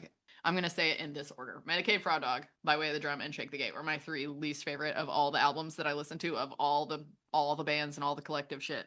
Yeah. Same. But so By Way of the Drum was kind of after all the stuff fell apart with Warner Brothers. They recorded this album, but it never got released. It was shelved until 2007. It was supposed to be on like RCA or some other label, but they didn't want to put it out because I think by that point the appetite wasn't there for it anymore. And it got bought and then released way later in 2007, but it was actually recorded back in the 80s. So to me, it's still more closely tied to those albums than Shake the Gate or Medicaid Fraud Dog. And I felt like it had a slight splash of Talking Heads energy, which is really interesting. One of the guys in Funkadelic went and joined Talking Heads at one point. There were two or three documentaries where David Byrne is in talking about Funkadelic. The phrase "burning down the house" came from when he saw them in concert. He was like, they were saying that, and he's like, but they never actually put it in a song. And so So I I just always did. had it, yeah, so I always had it in the back of my mind, and so I thought that Well, was and it makes interesting. so much sense to me because you know how much I love Talking Heads, and I'm like obsessed with David Byrne. And the fact that fucking people from Funkadelic are like we're in the talking, like you're just the connections and the synchronicities of all the shit that I like is just so interesting to me. But yeah, By Way of the Drum was the one where they talked about Shadrach. And I thought it was interesting because at the very least, theirs was a little bit more straightforward. It was like out of the fire burning, they came walking side by side. They were Shadrach, Meshach, and Abednego, untouched by the burning fire. So they're actually telling the story in here. They got just literal with it. Literally every other mention of Shadrach in the 50 fucking songs that people mention that in that we've already talked about, all the other bands, none of them are clear about any of it. You know what I mean? They're not like, it doesn't make sense to me why they're mentioning it. This one makes slightly some sense. And it's weird because this band, as weird as they are and as nebulous and out there and on drugs and shit as they are, and it seems like their lyrics, you could on the surface level say a lot of it doesn't make sense, or like a lot of the time it'll be some repetitive shit and not have that many words, like Sly type shit. But even the repetitive brief phrases have a lot deeper of meaning than you would imagine just from the surface. I think a lot of that might have to do with the psychedelics because they were going into the studio all drugged out and shit, and a lot of the time George would say, like, I didn't even know what I was saying. Like, I was so drugged out, I didn't even know what I was saying. I was just riffing off the cuff shit. But then you go back and listen to it, and it's like this deep ass universal message that like made so much sense. So I don't know. It was really interesting how all that stuff came together. But yeah, this like even goes into the drums won't burn. It says the drums won't burn. No, they won't. No, apartheid leads to genocide. There'll be no pause for a day, but the word had to be heard. They could not, we wouldn't let them, could not claim the drums. The drums don't burn. And oh my God, I have chills just reading that. It's just like the resilience, and you cannot kill the funk, man. Yeah. You cannot kill our inner spirit. I think that's another example of them being more overtly and explicitly political versus. But I think a lot of people listening to that shit would not be picking up on it. because the beats are so Yeah, funky and it's still like, packaged in a way that is like listenable and danceable and stuff, but I think they're less, you don't have to figure out what they're saying quite as much. which I'm sure probably has to do with the fact that they are less mainstream than a lot of the shit because they censored these messages. You know what I mean? They still are I was gonna censoring say, these yeah, messages. that's still happening. So, can we save first? You got to shake the gate for later because I want to talk about those in Medicaid Fraud Dog, but I kind of want to go back and like now overlay Parliament's discography with like what Funkadelic was doing. You Sure. see what but like, do you see how I think of Funkadelic more now as kind of the backbone? Like, if you get that I think of it as the chronology in opposite. That's order, so funny. now like to me the Parliament stuff fits inside the Funkadelic albums. The Parliament stuff mostly ended in 79, Yeah. and the Funkadelic stuff was 70 to 80 Yeah, 80, mostly. 82 was the Electric Spanking album. So basically, the Funkadelic shit to me all locks into the Parliament shit. To me, the Parliament shit's the backbone, and the Funkadelic is like the in between, like the cushions of the backbone. What do you call those? The discs. So we Uh, talked about Up for the Downstroke and Osmium a little bit and Up Chocolate City. for the So really to me, downstroke, I think we can kind of jump in get the with Mothership Connection in 1975. Chocolate City was just so fire. Also 1975. Two albums, same year, yet again, Yeah, along with Let's Take It to the Stage, a third Funkadelic album released that same year. incredible. But Mothership Connection, like that's where all the space stuff and the mothership and all of that like mythology starts to really become more prominent, which like that's what Parliament is more. So like this is the most important Parliament album up to this point because it Oh, I see introduces that like Parliament album back there. Starchild and yeah, the mothership and like all these things that start to manifest in their stage production and all these characters we start to see in all of the Parliament albums. Like this is really where it kind of comes from. And also this album is great. And it's It's kind of a so good. distillation of all of their musical styles, but like more. It's more of everything that they're doing. Yeah, speaking of Starchild, how about that Starbase? Bootsy, Yeah. yeah, pretty great. Yeah, he like asked a bunch of people to custom make it for him and a bunch of people turned him down and he finally like after years got somebody to make it for him and he wanted it to be the only one. Like he wanted to be the only one that had it, Yeah. but eventually like they talked him into letting them mass produce it or whatever. They were like, "Let it go, man." Yeah. And he was like, "All right." You got to release the funk. He's like low key a hoarder. We'll call him a collector, Yeah. but he keeps things and he likes to be the only one with a thing, you know? Like he said that a bunch in all the interviews. I thought it was kind of cute. The first Parliament album I bought, I got before we decided to do this maybe a year or two ago, but was the clones of Dr. Funkenstein. Nice. And the artwork for Parliament is all the hand-drawn stuff and has a lot of like comic book ideas and there's words written on it and it kind of tells a story of like within the album.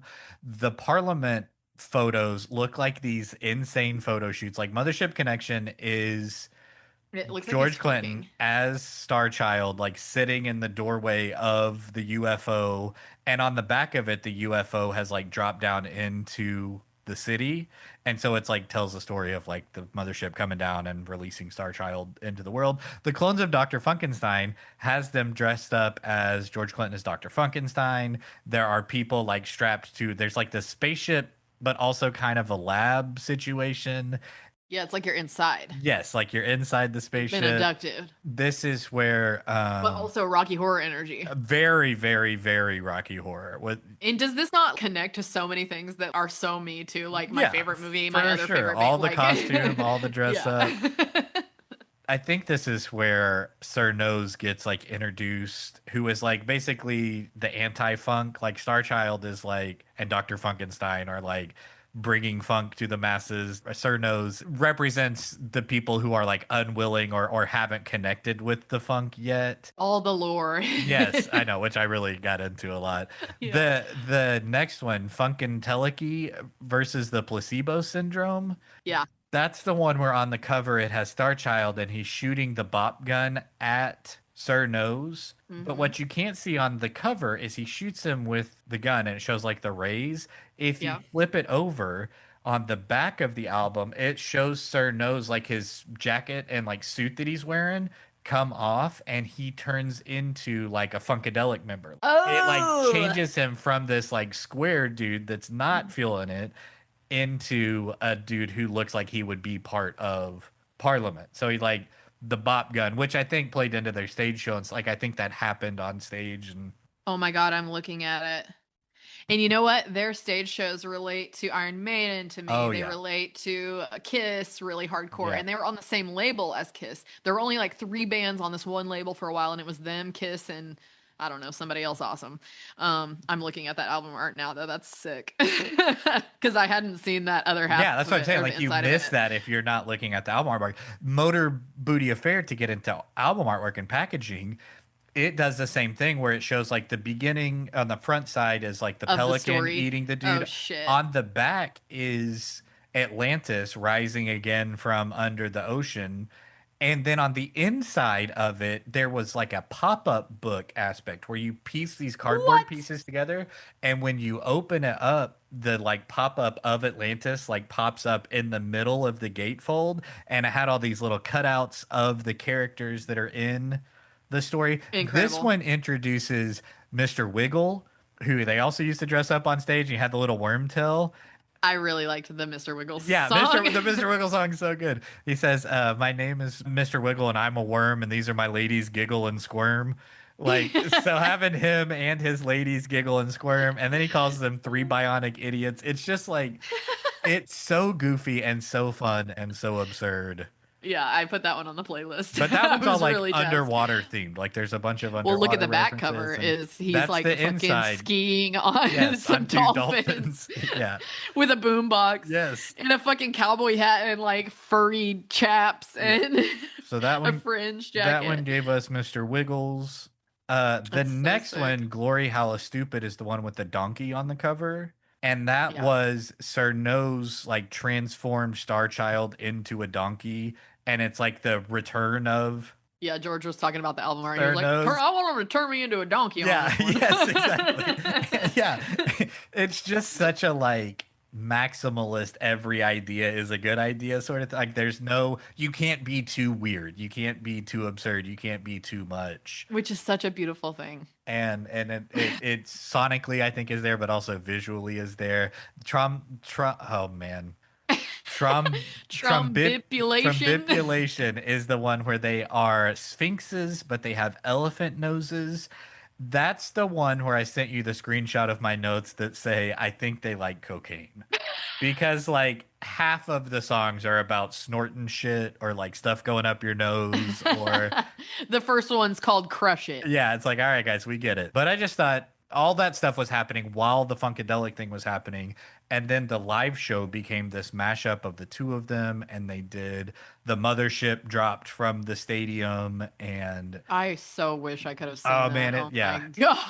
So God. there are full live shows from the 70s that are just like you can watch the whole thing from beginning to end. Strongly, strongly, strongly recommend watching Yes. these. So I was watching some of that footage and I noticed at the bottom it said PBS. So that could have been how I found out about him because, like I said, I have no idea where I first saw him. Oh, yeah. So it could have been PBS because in the early 90s, we didn't have cable yet. And so I watched a lot of PBS and OETA, whatever public access shit. And they put a lot of weird music shit on there. So he could have been on there at one point.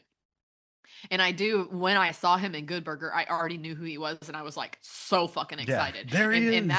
that scene was so impactful to me that when I created my like Cirque style stage show, I recreated that fucking because it was Wonderland Asylum, so we just happened to be in an asylum setting. So I just fucking straight up ripped that dance and totally recreated that scene for a scene in like one of my biggest stage shows I've ever I done. think he would appreciate and improve that mentality Oh, of I taking fucking something agree. and then He would putting it have in loved that your show. yeah. Yeah, no, George would have loved that show. And the funny thing is I had colorful dreadlocks in that show too. It's so funny how like this guy has influenced me so heavily, and I never even got super deep into the discography until now. Yeah, You it's know, good. and I'm This just is a good excuse for why to do that, I'm right? so grateful. I'm so grateful that you agreed to do this band. Like I'm so happy Oh, I had a that we're doing this choice. podcast and well, you gave a little bit of pushback, but I think we did it. I'm glad that you talked me into it because I think we did it the right way. I think you have to, again, I don't necessarily think they're the same band, but I think they are so intertwined that you have to look at both of them together to be able to understand either of them. Right. And George's stuff, you would benefit and enjoy, I think, going back and listening to George's stuff too. Oh, I'm sure I would. And I will eventually get to it. Well, and some of this kind of relates to Kraftwerk to me. They had a Moog, you know what I mean? Like they had some things going on. Okay. So that to me, like that summarizes their 70s output, which is mostly almost everything existed from 70 to 80. There's a little bit in 82, and then it gets into George Clinton solo stuff. For Funkadelic, there were 33 years between, if you don't count by way of the drum, between their last album and the next album of original material that they released, Wow. which was First You Gotta Shake the Gate. And to like represent those 33 years, First You Gotta Shake the Gate has 33 tracks on it. It's a triple disc. It was That's what they only were doing. released Got it. digitally to almost no fanfare. You can't find major publication reviews of this album. Like it was released and nobody seems like they gave a shit about it. Well, it's maybe my least fave. Okay, it was the last thing that I listened to because I listened to all of Parliament, so I actually listened to Medicaid Fraud Dog before I went back and listened to Funkadelic, and Medicaid Fraud Dog is actually the last thing that was released. First, you got to shake the gate.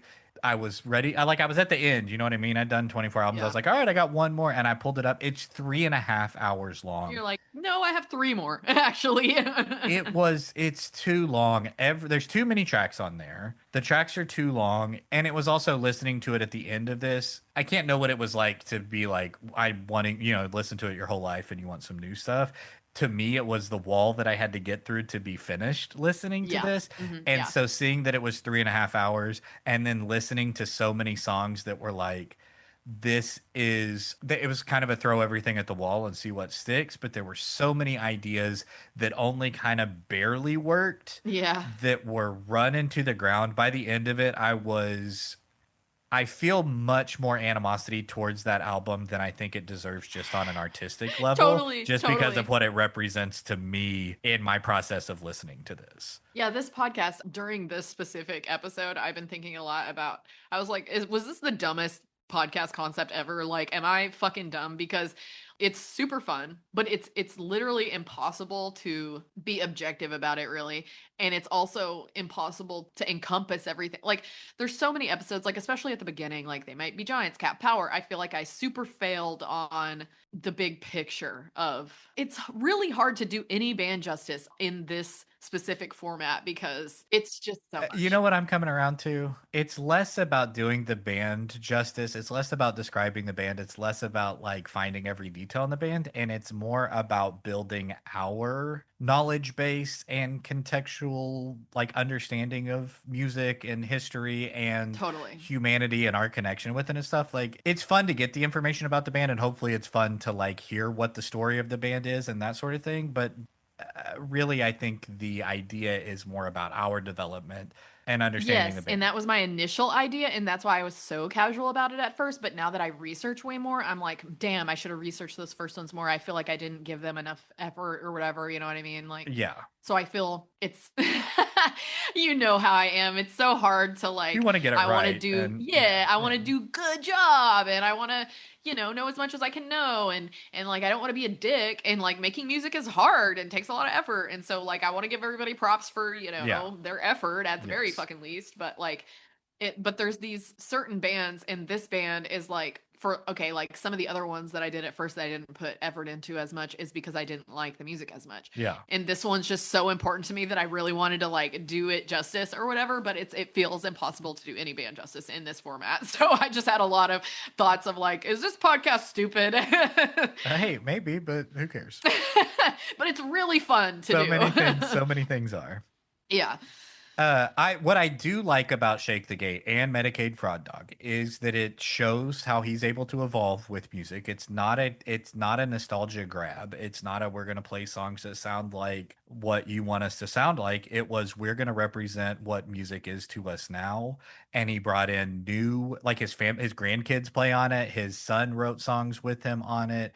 It takes it like you're talking about him wanting to be a cartoon character so he could live forever. Well, it kind of takes it and hands it off to the next generation. And you may not like hip hop, you may not like the auto Right. tune, but that Right. is what these artists want to do now. Well, and that's what's music has evolved to. And it Yes. started with his shit Yeah. and was influenced by his shit and still has that shit in there. But then it does introduce the newer shit. So yeah, it's totally exactly. But that would be like listening to Funkadelic or Parliament in the 70s and being annoyed with it because it wasn't doo-wop. Right, right. And it's like, well, it's not. It's a new thing now. It's going to the next level. So I don't necessarily have a problem or an issue with the type of music that was on there, or the auto tune, or the artist, or they're doing a lot more lyrics and a lot more like rapping and stuff, because that wasn't really a thing when they were around the first time.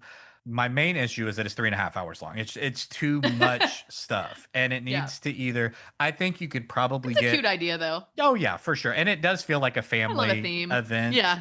But I think like if you did 10 to 15 of these tracks and made, it's kind of like the Sandinista thing, where it's like if you took the best ones Totally. and then made an album of that, I think it would be a much more enjoyable listening experience.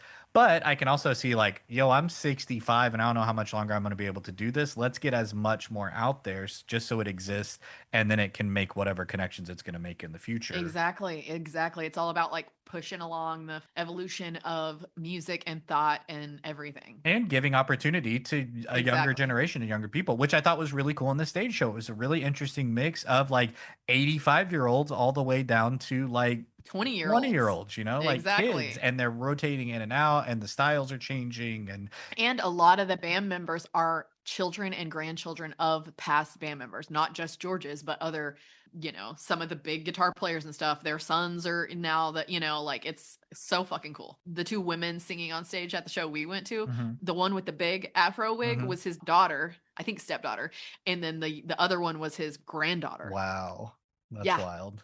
I know. And he was looking at them a lot during the show, especially the granddaughter. He was looking at her a lot, and I was wondering what their relationship was. Yeah. So then when I researched, I was like, oh my God, it's his fucking granddaughter. So he's probably up there just Proud so of, yeah. happy. Yeah. So you could tell that he was so happy up there, and it was just a beautiful thing to see.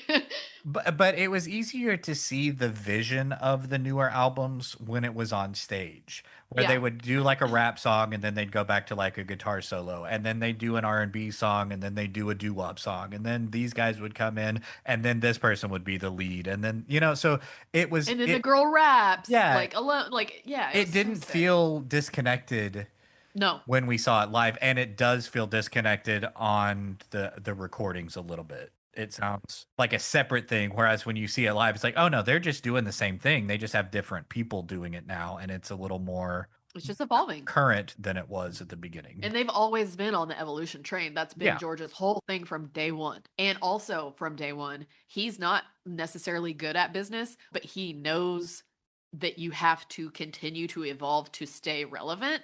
And that was one of the main things with him from the get-go, is like constantly looking at new sounds and incorporating new sounds and being super open. And see, that was the thing about Sly and James Brown and a lot of those guys from the past, is they were not open to change. And so that's why fucking P-Funk is still doing shows. I mean, obviously those other guys are dead, but I'd argue that's why. But P-Funk is still evolving and still relevant. It's in a sort of a semi-underground way, and it has been a semi-underground way the whole fucking time, oddly, even though they have some of the biggest hits ever and like are sampled in a lot of the biggest hits ever.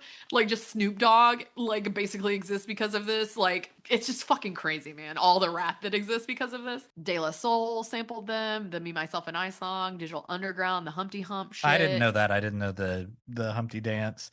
And when that song came on, I was like, hey, that guy is so heavily influenced by them and like did a lot of collaborating with them and shit. If you go see Kool and the Gang now, which you can do, they're still performing. They're performing at casinos, but they're playing the hits. They're playing the stuff from the 70s. They're not trying to write new stuff. And, they're doing it based on like, you love this music when you were a kid, come see us play those songs.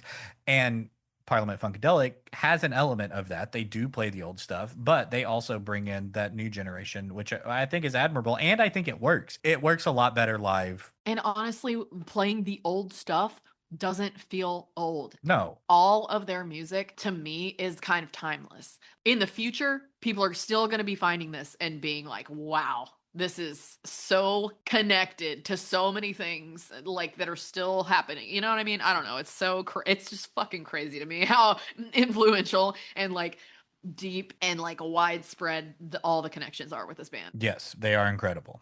Didn't you want to talk about Medicaid Fraud Dog? Bro, I feel the same way about Medicaid Fraud Dog as I do. It's too long. See, okay. I thought at first I listened to Medicaid Fraud before Shake the Gate and before By Way of the Drum. But like next to each other? Yes. Okay. And Medicaid Fraud I actually like a little better than the other two. Yeah, I do too. It's more Snoop Dogg, Andre 3000.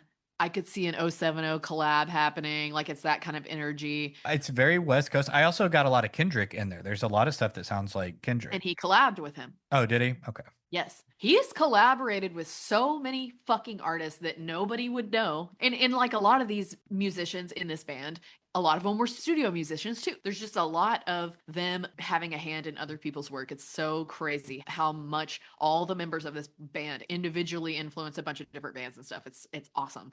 But I thought that Ludi Poo to Pimp was very Snoop Dogg energy. And whoever's on Kool-Aid reminded me of Andre 3000. And the Oil Jones suck that gut in, bitch. I was like, fuck you. I didn't like that lyric. But other than that, yeah. So Medicaid, I liked Medicaid Fraud Dog okay, because it was more West Coast hip hop, like you said. But then Shake the Gate was more newer hip hop that I'm just not as into. I might be able to get into it eventually. You know what I mean? Shake the Gate had too much studio work. There's too much auto tune. There was too much. It was the auto tune. The auto tune gets me, man. Yeah, and if you're not into that, it's all over the place in that album. It's not like I hate all auto tune, period. It just makes everything sound the same. And what's good about that? I'd rather you be a little off key than do auto tune, you know what I mean? Because at least that's unique. Which again, when they performed a lot of stuff live, it didn't have that. It was just them singing or rapping without the effects on it. I think that helped it come across more palatable too. Some of those younger kids they're scooping up that were in the guy with the longer dreads that sang a lot, he was great. He was so fucking great. And there were some old legendary guys up there too. I was trying to figure out who was currently touring, and it was really hard. I did the same thing because who was playing guitar? Who did we see perform Maggot Brain? Exactly. And yeah. So it was who knows? I'm sure we could figure it out. But I did look and I couldn't find the like current lineup of touring artists. It might have been one of the kids, but what I did was no, he was older. It was an older guy. I'm talking about one of the children of. I mean, maybe, but he looked like he was in his 60s or 70s. He did. But he's not the original guy because that guy's dead. That guy's dead. So it's like, which one is he? I need to go back to because I recorded pretty much the whole show, and there were a couple times where they said people's names, so I need to go back through the audio recording and just listen to the whole thing. You got any other notes? I wrote that In the Car was funny. Is that a drug reference? Well, the lyrics were like, we should have stayed in the car because. So this last album, Shake the Gate, was there's so many songs about dogs, which he's got a thing for dogs and cats. So there's a lot of songs about dogs and cats throughout the whole discography, but this album specific was very fucking dog focused for some reason. The next one's called Medicaid Fraud Dog. Well, yeah, but then the lyrics of Shake the Gate is like, that whole album, there's so many lyrics about dogs. But anyway, in the car, they should have stayed in the car because a dog attacked them when they got out of the car, basically. And I just thought the lyrics were funny. I like the roller rink one. Jolene was groovy, but then starts talking about doo-doo. A lot of doo-doo references, too. A lot of poop a lot of stuff. dogs and doo-doo. Yeah. Dirty Queen had some fun metal-ass sounding bass. It kind of Red Hot Chili Oh my Peppers God. vibes. There was the one that I messaged you that was like a new metal song. It was like you were like, I hate this. Yeah, it was the worst. It was one like again, I hate this album because of what it did to me, not because of the music. Yeah. Except for that song. I hate that song because that song sucked. That was actually the one that I'm talking about. No, hated it. The one with the metal bass. Kind of Red Hot Chili Pepper vibes. No, I thought much more like Limp Bizkit vibes, that sort of thing. It felt way more of the like new metal rap rock. Totally. The Talking to the Wall song was funny too. It was like basically saying I might as well be talking to a wall, you know? You're not fucking listening to me is what it was saying. Oh, and another thing that they were saying in the documentary is that they would watch his right foot. His left foot would do all kinds of crazy shit, but his right foot was always on time, they said. I got some quotes from George that I liked. P-Funk ain't going anywhere. It's always here and it always will be. And that could not be more true because of all the influences and everything. Bernie joined Talking Heads after the money ran out in P-Funk. So when a lot of people were leaving like P-Funk because of them not getting paid, basically, they like joined a bunch of other bands and just continued the influence into all these other genres and stuff, which I thought was really cool. They like to call the whole unit the Parla Funkament thing, which I thought was fun. Parla Funkadelic, I think. It's got all the syllables. They probably said it different every time, let's be real. Here's another quote from George. The pursuit of happiness is the fun. If you get it, you're going to be bored as hell. And his whole vibe, and this is another reason I think that he has all this longevity and honestly the energy too, and like how sharp his mind still is. I think this is all attributed to the fact that he lives in the now and he's looking towards the future. He's not dwelling in the past. He's not worried about what he did before. He's trying new all the time, which I just think is so fucking cool. It's such a cool way to be. And it's like mindfulness, you know what I mean? Yeah. It's like he's like in a meditative energy at all times. And that's pretty much how I'm trying to live my fucking life too. So I just thought that was really cool. Beginning of We Want the Funk was inspired by the song Fame, David Bowie. Yeah, I saw that. Because Bootsy learned from James Brown to always hit on the one. And so their whole thing is based on the one thing. Yeah. And so that was Fame too. It was like Fame. Dun, dun, dun, dun, dun, dun, dun. And so it goes, we want the funk. So he like used that in a bunch of songs. And he also talked about something else he used in a bunch of songs, which I found really amusing, was Flashlight came from his childhood friend. He was going to his bar mitzvah or whatever, and it was like one of the bar mitzvah songs. Yeah. So that's how he came up with like the melody for that. And he said he put that same exact melody in a bunch of different songs because he was so inspired by this, like his childhood friend's bar mitzvah song. And also another thing he said was, similarly to Selena, they're too black for white people and too white for black people. So I thought that was interesting. I watched so much and I listened to so much, and it was really incredible. And one thing that I really want to talk about before we end this, and this sucks, okay? So before we went to see them, the first documentary that I watched for my research for this was this documentary that was like basically the Tribe documentary, the fucking Michael Rappaport bullshit. It was like that version for P-Funk. Yeah. It was like all the bad shit. And all the other documentaries I watched talked about the bad shit, but they were like, all this bad shit happened. The people themselves that the bad shit happened to are saying all this bad shit happened, but this is still like the greatest time of my life, the best shit that I've ever done. Like there's overwhelmingly positive about it overall. You know what I mean? Like, and they're like, yeah, George, she like kind of fucked us out of money or did this or that or got us on drugs or whatever, but we still love him. We still talk to him. We're still family. Like all this shit. Every single one of them, every single goddamn one of them says that. But this one documentary I watched that I don't remember the name, and I'm not going to look it up because I don't want to tell people to watch it because it kind of tainted me going into watching the show. I was really bummed about it because one of the women, and I want to say all these women's names because the women were very important. Okay. So one of the women, Malia Franklin, her son, which I bought this book and it hasn't come yet, but I'm so excited because it's called Mothership Connected, and it's about the women of Parliament Funkadelic. And because of misogyny and the patriarchy and everything, like none of these women were really getting credit on the album credits and shit. The women are not listed. They're such a huge part of it, not just the vocals. They did way more than that. They did so much. And this Malia Franklin chick, her son is the one who wrote this book, Mothership Connected, okay? She was such a huge important part. She's basically like the connecting meat of the whole thing because she's the one that introduced all these motherfuckers to each other. She was the one that brought all the people from the James Brown band. She herself came from Sly. So it was like she and George brought all these people together, and George gets all the credit for being the ringleader and bringing them all together, but she had a huge hand in it. And so I just want to make sure to say Malia Franklin, Lynn Mabry, Dawn Silva, Debbie Wright, Shirley Hayden, these women were very fucking important to this whole picture, and they do not get any fucking credit for it. And so and it's starting now. Their credit is starting to happen because of this kid writing this book.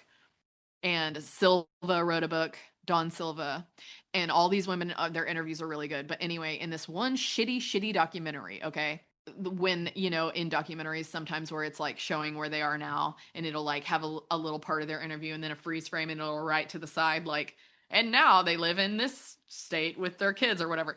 So there was a lot of like at the end they were doing that. And so when they did Debbie Wright, her final fucking soundbite is her being like, I was abused, I was raped. They bleeped out rape and then they freeze frame her and put her information. And I was like, how the fuck are you going to put as her final soundbite, she got raped, and then they didn't fucking elaborate on that, was extremely upsetting to me because I do not know who or Right. what, you know what I mean? And so Yeah. I tried so fucking hard to research that specific thing, and all I could find was other people being pissed off about this documentary and their reviews being like, how the fuck can you end it there? Like, what the fuck is this? And so that was very upsetting to me, and I just felt the need to comment that this woman got raped by somebody. I don't know if it was a band member. I don't know if it was, because a lot of the documentaries were saying, some of the girls were saying she was like in love with George, but he was married, so I don't know if they had a relationship. I don't know what was happening there. I hope it wasn't him. That just tainted the whole thing a little bit for me, because I care about women and I believe women. But I will say that Debbie got fired from the band, and then it went downhill and ended up dying of a stroke, and it was like a bad deal. Her story's like the saddest story of all of them. She was the one that, like, there were a couple other dudes that died really young too. Her story to me was the saddest, and I don't even know her fucking story. And that Right. is That's the hard part, is to have something like that come up and then not have the information to make an exactly, informed exactly. decision. So, but I just felt the need to fucking say something about it because the information got presented to me, and I just, it's, but like everybody else in all other documentaries are like, yeah, a lot of fuckery happened, but nothing too egregious to like stop talking to each other, kind of a thing. So who fucking knows what happened or what she's specifically referring to? I would like to know, but I do not know. And I'm thinking maybe that in this book, maybe there might be mention of some of that. So I'm hoping when I get that, I can get some more information on this and pass it along maybe, but there was some fuckery with misogyny and drugs, and they were fucking over the women way more than they were even fucking over the dudes. So like a lot of the documentaries referred to it as like a pimp dynamic. But then Dawn says in a lot of it that it felt like family and she felt safe, and Malia said that too. The women often said that they felt like their big brothers and they were really overprotective, like to the point of not letting them have dudes on the bus. Like they got to have chicks on the bus, but like to the point of it being sexist, Right. you know what I mean? Too far So, in that direction. right, but they were like, everybody seemed positive about the experience overall. Even Debbie herself, the one that said she got raped, also said multiple times that this was like the best time of her life and like all this other stuff. So it's very complicated and complex, and that just tainted this experience a little bit for me. But and I felt like we had to include that. But overall, I don't know how to get out of that bad stuff. But overall, this is one of the best bands of all time. Worth listening to. 10 out of 10. Incredible. Extremely influential. You have any favorites? Any recommended? Whatever. Any of it, all of it. You throw a dart. Exactly. That's how I feel. None of it. The newer stuff is going to be way different. So anything from their original run from 70 to 80, it doesn't really matter what you listen to. I think the Parliament stuff works better as albums because I think they're a little more conceptually tied together. So I'd recommend doing Parliament as albums. I really enjoy all the Parliament shit. Funkadelic, put it all on shuffle, do a greatest hits, whatever. You're not going to hear anything that's not enjoyable. If you're into funk at all. Or rock. I think you could like Funkadelic without caring that much about funk. Honestly, psych rock. And I love psychedelic rock. I love psychedelic anything. Like that whole era of the 60s and 70s had some cool ass music, and they were pulling from all of it.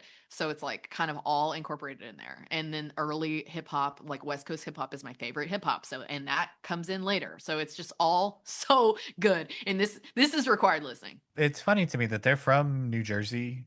Like they're an East Coast band, and then well, I know like they moved on or whatever, but it's so funny to me that West Coast hip hop pulled so much from an East Coast band. But then we have the Beastie Boys and shit pulling from that shit too. Like East Coast shit was pulling from it as well.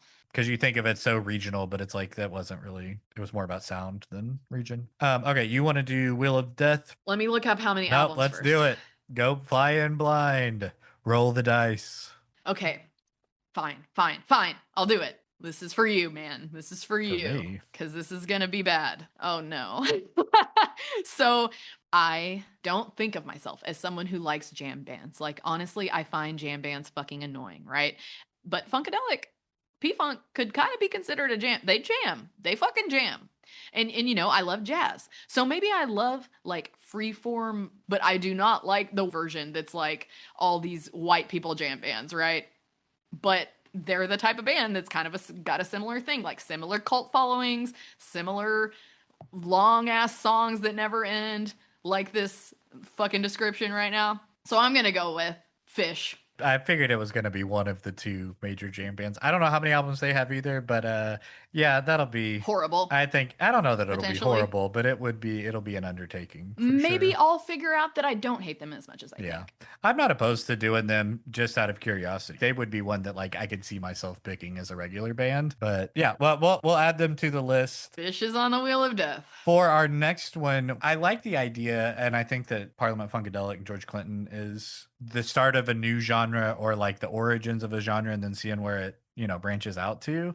And I always have thought of like I grew up listening to a lot of bands that are like really influenced by a genre that I've never really revisited the roots to. Like I've listened to a lot of old school punk rock and stuff, but I've never really revisited the roots of ska music. And I listened to a ton of third wave ska bands.